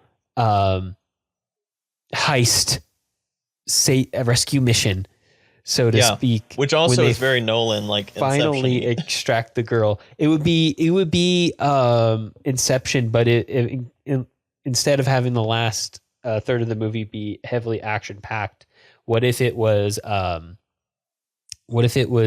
with slapsticky goofiness and like but also dire at the same time. Yeah, it's really funny, but also like it helps. Like those if Nolan had stay... Leonardo DiCaprio forget his lines in the dream sequence they're supposed to be doing. Yeah, like or like suddenly Leonardo DiCaprio's role is played by Will Ferrell. But it works because those two characters are so fleshed out, and they just play that really risky dramatic scene, those really risky dramatic scenes where they're trying to prevent this little girl from being killed in the exact way that those two characters would act. So this is where it's a fun adventure more than it is something of dire consequence. Okay, so this is interesting. So you just said that our two main characters are so fleshed out by the end of the film, which is interesting because they're not. They are and they aren't. So in the sense of like, if we talk about a fleshed out character, like knowing where they've been, who they are, like what they do, their background, we really don't know all that much about these two characters. We know that in terms of facts, we don't know much about them at all.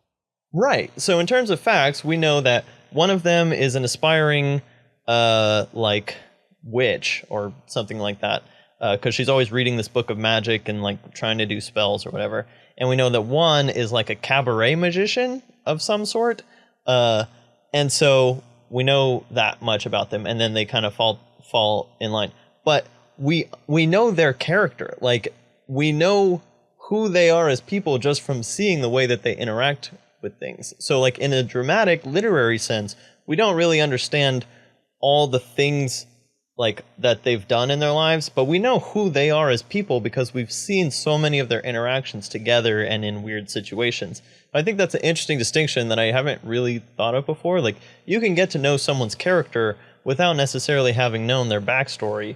It's like how you can know somebody but not really know them. But for these people, we really know them but don't know them.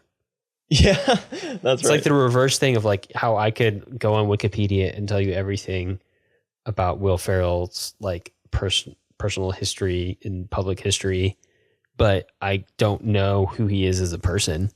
Like I haven't interacted with him. I don't know what he is, what he's like off camera, you know, but it's the reverse of that. I know who these people are off camera, ironically, but I don't know like their public dossier. I don't know their Wikipedia page or anything like that, which is really interesting. And I think it gets to like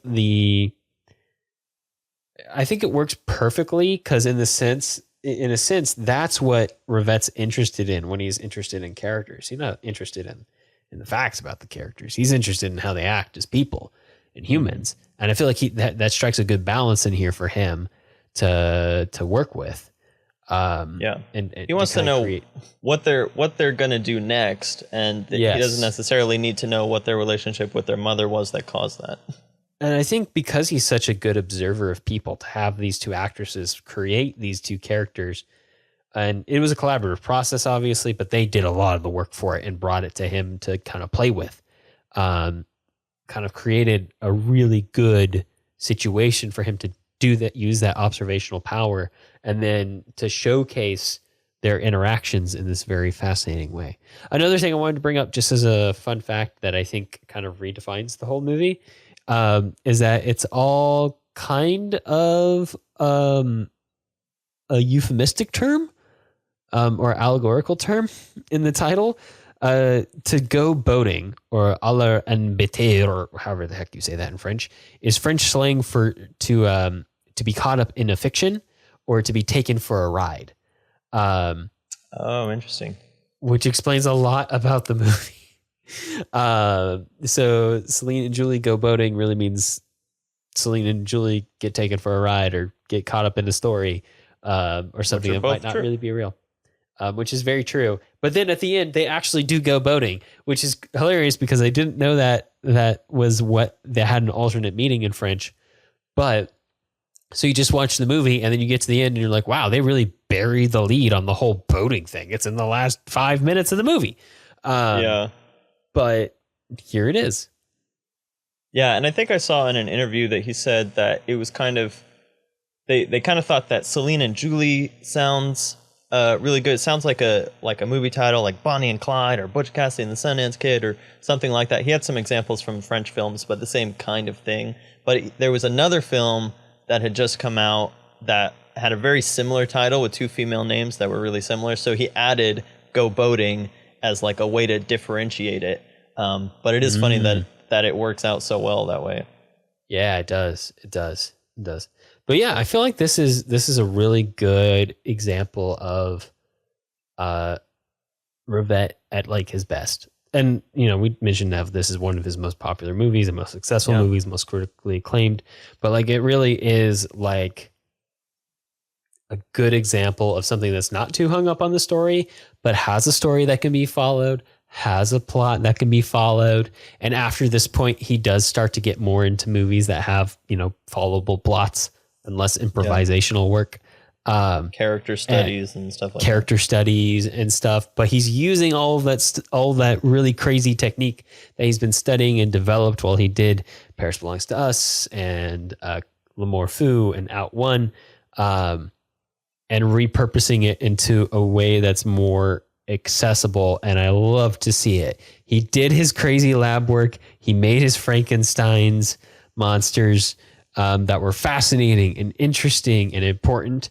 And then he came and made, he took everything he knew and made something that was even more fun and more approachable in Celine and Julie Go Boating. Yeah, and it does a thing where it's still a film about film, essentially, because the sense that you get story. Eventually is, they're watching this event replay that they are some kind of like a somnambulistic participant in this really weird way, and then they come back and they watch it. And I love this, again, the image of the candy almost makes it... they sit on the couch eating movie candy.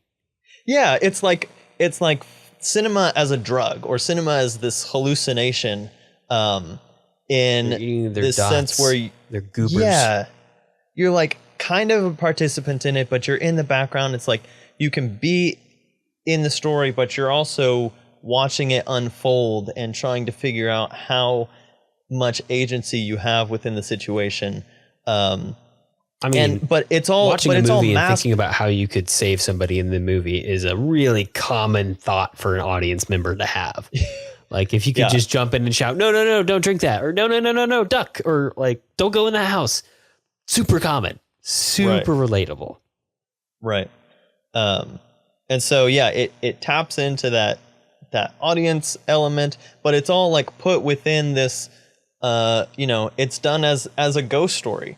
And so, it's almost like in the way that, so like I've been trying to collect, again, these films about films that are like directly about Hollywood or cinema or whatever. But there are films that are about film that aren't like a movie about Hollywood. And so that's, again, like there are ways of looking at Inception as being about film, and each character takes on the role of a person within the production of a film. So you could say that it's a film about film, but it's really like more than that. And that's kind of what Celine and Julie is. It's like it's kind of a film about film, but it's also more than that because it's a good story. It's a good ghost story. It's a good comedy story. It's all of these things, and it just also gives you a kind of broader understanding of what it is to watch film and participate in film, and what that is as an experience. Yeah. I also know we've been mentioning it, but I just love to see the return of surrealist elements whenever they pop up.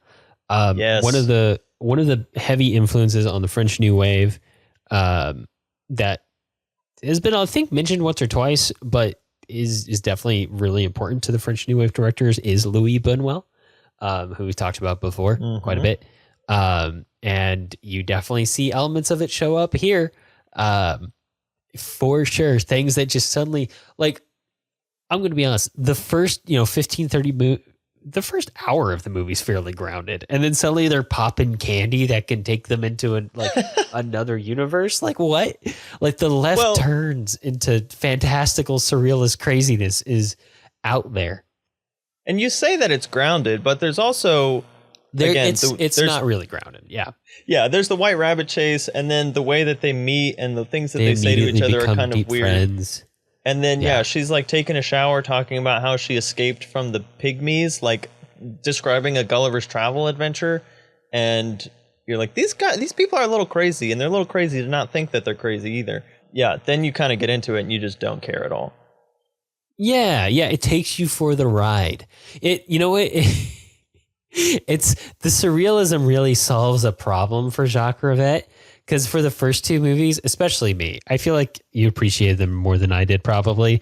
But I was like, okay, these are you're really good at making movies, but what are we doing here? But the surrealism kind of comes in as an antidote of like, oh, we're just going on a crazy adventure. Perfect. It doesn't really have to connect. It's like he realized that, like, you can reject entertainment to some extent, but you need a little bit of it. A little bit of sugar helps the medicine go down. Yeah.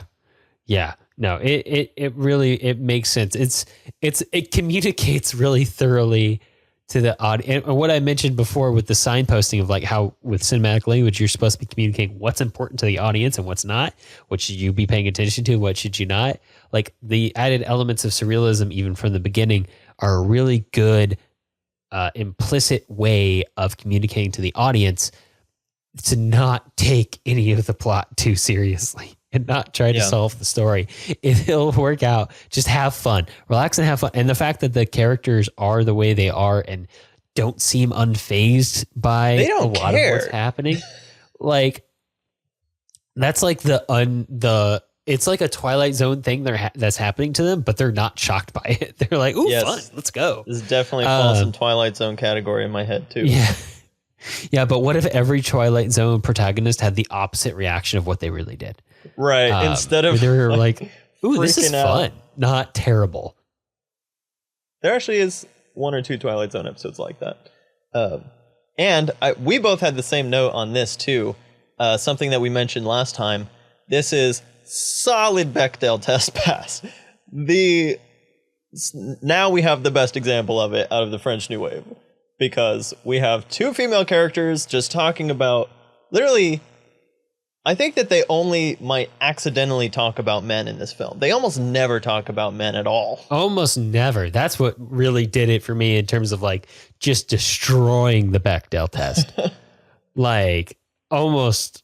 I think as far as they speak about like the male character in the movie history ghost thing that's happening. Yeah. And even the ghost story does not pass the Bechdel test at all. No, it does not. It does not.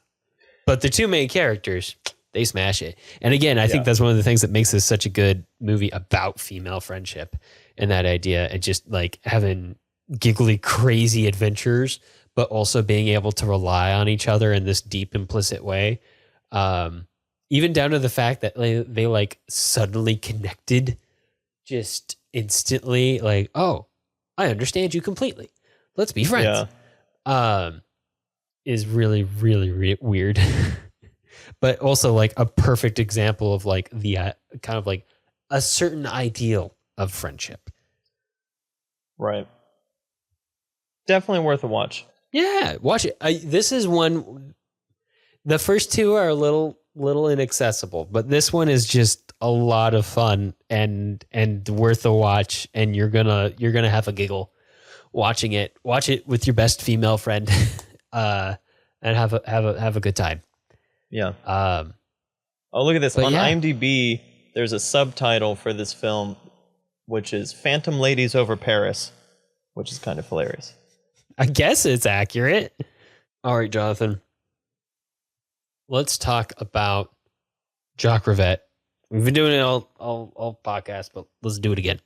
I think it's nice that we're ending on Rivette because he's so focused on film technique, and really at the end of the day, tangentials aside, context aside, the point of the French New Wave is to forefront the usage of technique, and that the usage of technique, mise en scène, acting, structure, shot, reverse shot, filming on location, collaboration with actors, non-professional actors, all of those techniques are the idea that those are important to making a really good personal film, and that is what is more important over making a financially successful film is kind of like what's at the heart and soul and the root of the French New Wave. And the idea that Jacques Rivette was the one dude out of the 5 Cahiers dudes who from a young age knew he wanted to be a director and inspired the rest of them to be directors is very telling. The fact that he's the most obsessive in his editing and his work and his cutting and his almost like documentary post-production style on his work is telling.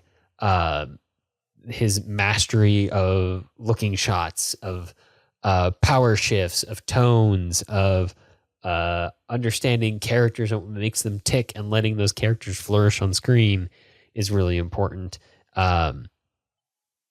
And even, I guess, to the extent the fact that he was sort of inaccessible, at least during his French New Wave era, Celine and Julie go boating technically being after the French New Wave, to the mainstream, but also impacting the mainstream at the same time, being kind of exemplary of the French New Wave as a whole.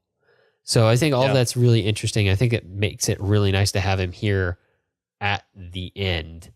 And I want to share a quote from him that I think encapsulates his approach to film, and specifically his approach to the teratology, the 4-part film series he was trying to make, which was going to be a love story, a fantasy, an adventure, and a musical comedy, all about the same 2 characters, that he burned out during, that he had his mental breakdown during.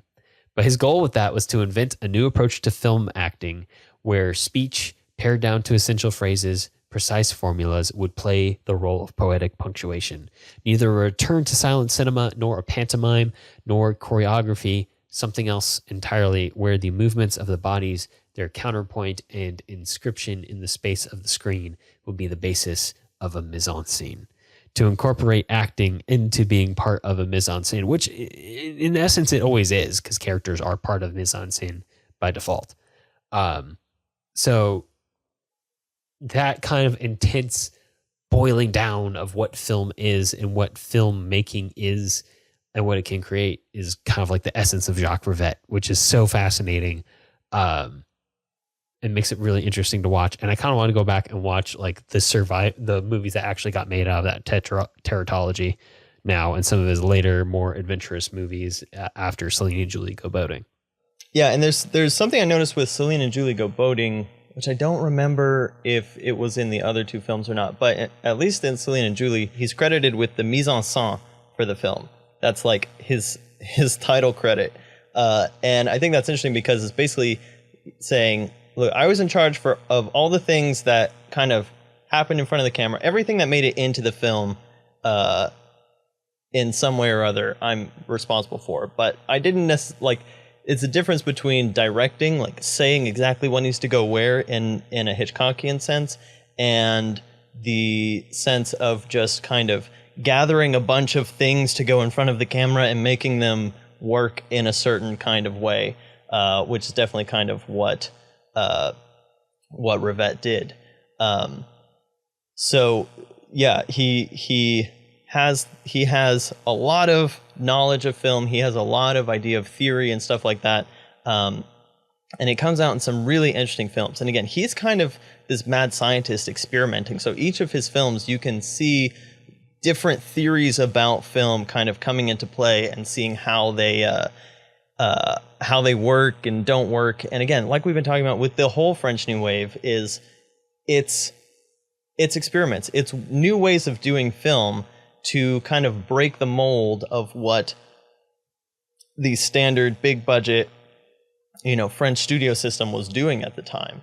And even to some extent the American studio system, because there is reactionary elements to America at the same time while they're doing all of these films. So it's really interesting to see with each film that we cover, what are those little nuances, cinematic dogmas that these French revolutionaries are kind of chipping away at in one way or another. And it's each film is kind of like a different pinprick, again with a chisel, at a certain aspect of cinema. And so when we look at them all, like we have been doing, you really get a different shape of what film can be. And I think, again, going back to the parallels to our current day, like that's really important in a time when films start to feel the same. You start to see a lot of trailers that look the same. You start to see a lot of films that are covering the same kind of ground. You start to see less personal experience being put into art and storytelling and stuff like that, and more of the productized, commercialized type of stuff. It's really important to see these waves and these types of filmmaking that think outside the box, that think in new ways, that get back to basics and take them in new directions, and say, what if we had taken this path less traveled instead of the one that we're on right now, and just where down the wood of cinema is that going to take us? And so I think that's been the most interesting thing while going through all of these. And I actually found a quote that's very similar to the quote that you just pulled up by Rivette, where he says, in films, what is important is the point where the film no longer has an auteur, where it has no more actors, no more story even, no more subject, nothing left but the film itself, speaking and saying something that can't be translated. The point where it becomes the discourse of someone or something else, which cannot be said precisely because it is beyond expression. And I think that's the essence of what the French New Wave was all about. It was about making a cinema that speaks for itself in an interesting way. There was discussion of this in Truffaut's conversations with Hitchcock, where Hitchcock did a really good job of, like, the story of Hitchcock didn't really matter. The plots, the characters, none of it really mattered, except that Hitchcock made the cinema the thing. Like, by the time you left the Hitchcock film, you felt like you were watching cinema in action and not a story being told through the medium of cinema. It was the cinema that was cinema itself. And so that's kind of the thing that these French New Wave directors were trying to create and recapture in their own way, with their own personal experience baked into it. Yeah.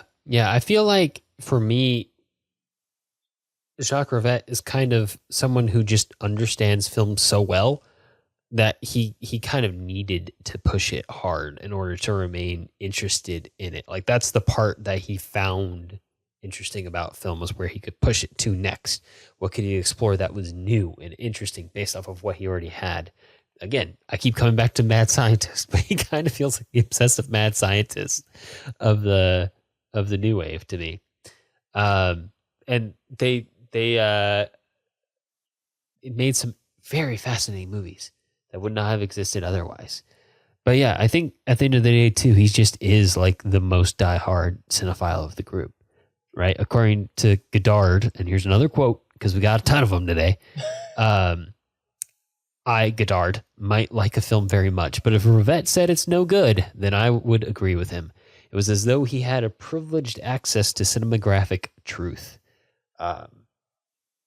And I feel like that's another reason that's nice to end on him, is that he's the person who's films and filmic take were respected the most by the other people. Even Romer, who he didn't get along with professionally for many reasons, really, really, really loved Rivette's work. And Rivette they almost talk about him like they talk about Renoir, who's like in their pantheon. Yeah, actually, Rivette did do, during the late 60s, he did some, while he's struggling to get some funding for one of his movies, he did some made-for-TV documentaries on Jean Renoir, which I haven't seen. But the idea that he made some documentaries for TV before going to make the semi-documentary, semi-improv film L'Amour Fou feels prescient. Yeah.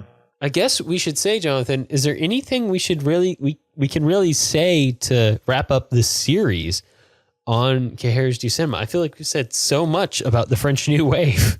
I mean, it's just such a fascinating point in time.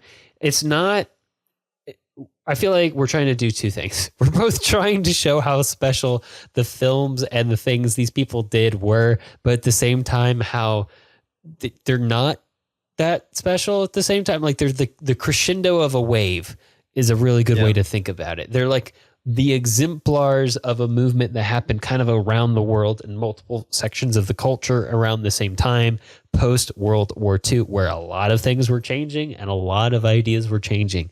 But they were the ones who took it to cinema in a big way before anyone else did, and led to other waves in other parts of the world over the next half century or so. But yeah, and one of the reasons they were successful compared to other people was that they had their own magazine where they could self-promote themselves. And they had all this experience being critics in cinephile clubs. But at the same time, they took the step to become directors. So there is a series of coincidences that does set these people up to be the perfect set of people to lead the French New Wave. And then they did go and do it, which is important. They made the choice to go and do it. And they each have interesting and fascinating careers in their own right, and interesting and fascinating films in their own right. And while I think one of the things we were trying to debunk with this series is the idea that the French New Wave is inaccessible to the mainstream, I think that you're going to find that whoever you are, there's some directors that are less accessible to you and some that are. I feel like there's going to be somebody in this set of five who works for you in some way, shape, or form. Somebody might not love Pierre Lafou, but might love Celine and Julie go boating. You know, somebody might not love Romer's work, but loves the thrillers of Chabrol, or vice versa. I think we both found that. We both found films that we really connected with, and some that kind of missed the mark for us in various ways. But we've both found things that we've really connected with in a way that I think other types of films from other times and other places maybe don't hit the mark quite as well as in the certain kind of way that the French New Wave guys did. Yeah, if you're listening to this podcast and you're interested in this kind of angle of talking about film and learning about film and experiencing filmic techniques and rhetoric that you haven't experienced before and learning more about that, then definitely go check out, at the very least, the films we talked about in this podcast and back on the world tour. And if you like what you see, go check out more, because there's so much here that influences almost everything that came after it in Western cinema, that if you have a favorite modern auteur, there's almost no way that they weren't influenced by the French New Wave. Probably in a large degree. And if not to a large degree, then they were probably still influenced. So go check them out, watch these movies, and experience a pivotal moment in cinematic history.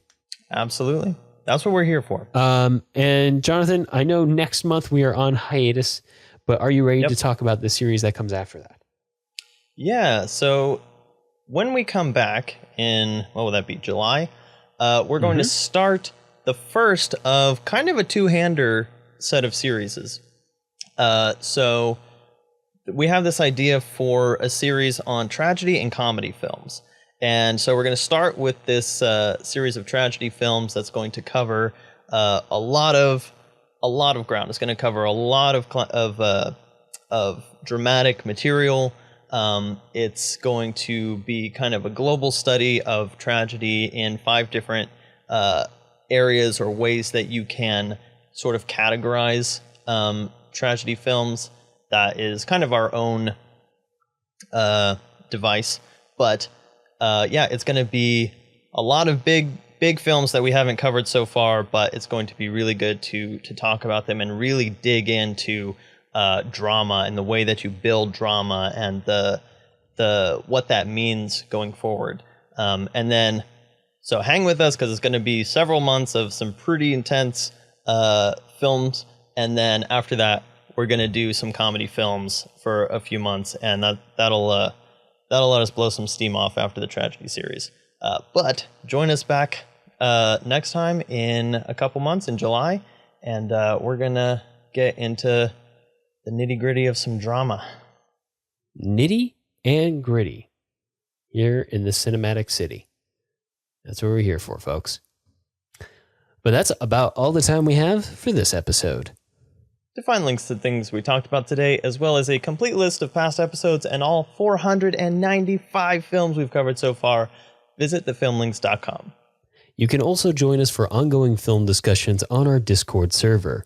And to stay posted about upcoming episodes, follow us at The Filmlings. Summaries for this month's episode were recorded by me, Blue Jay. You can discover everything I do at thebluejayproject.com. If you like the show, let us know. Leave us a review on iTunes so other people will know what we're all about. We definitely appreciate it. Talk to you next time. All right, see ya.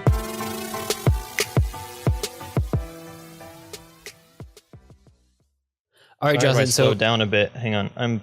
I'm watching a couple of tornado warnings that are a little bit close to the house. Okay. So, I think I'm good right now, but if I have to ditch all of a sudden, that's why. All right, yeah, just let me know.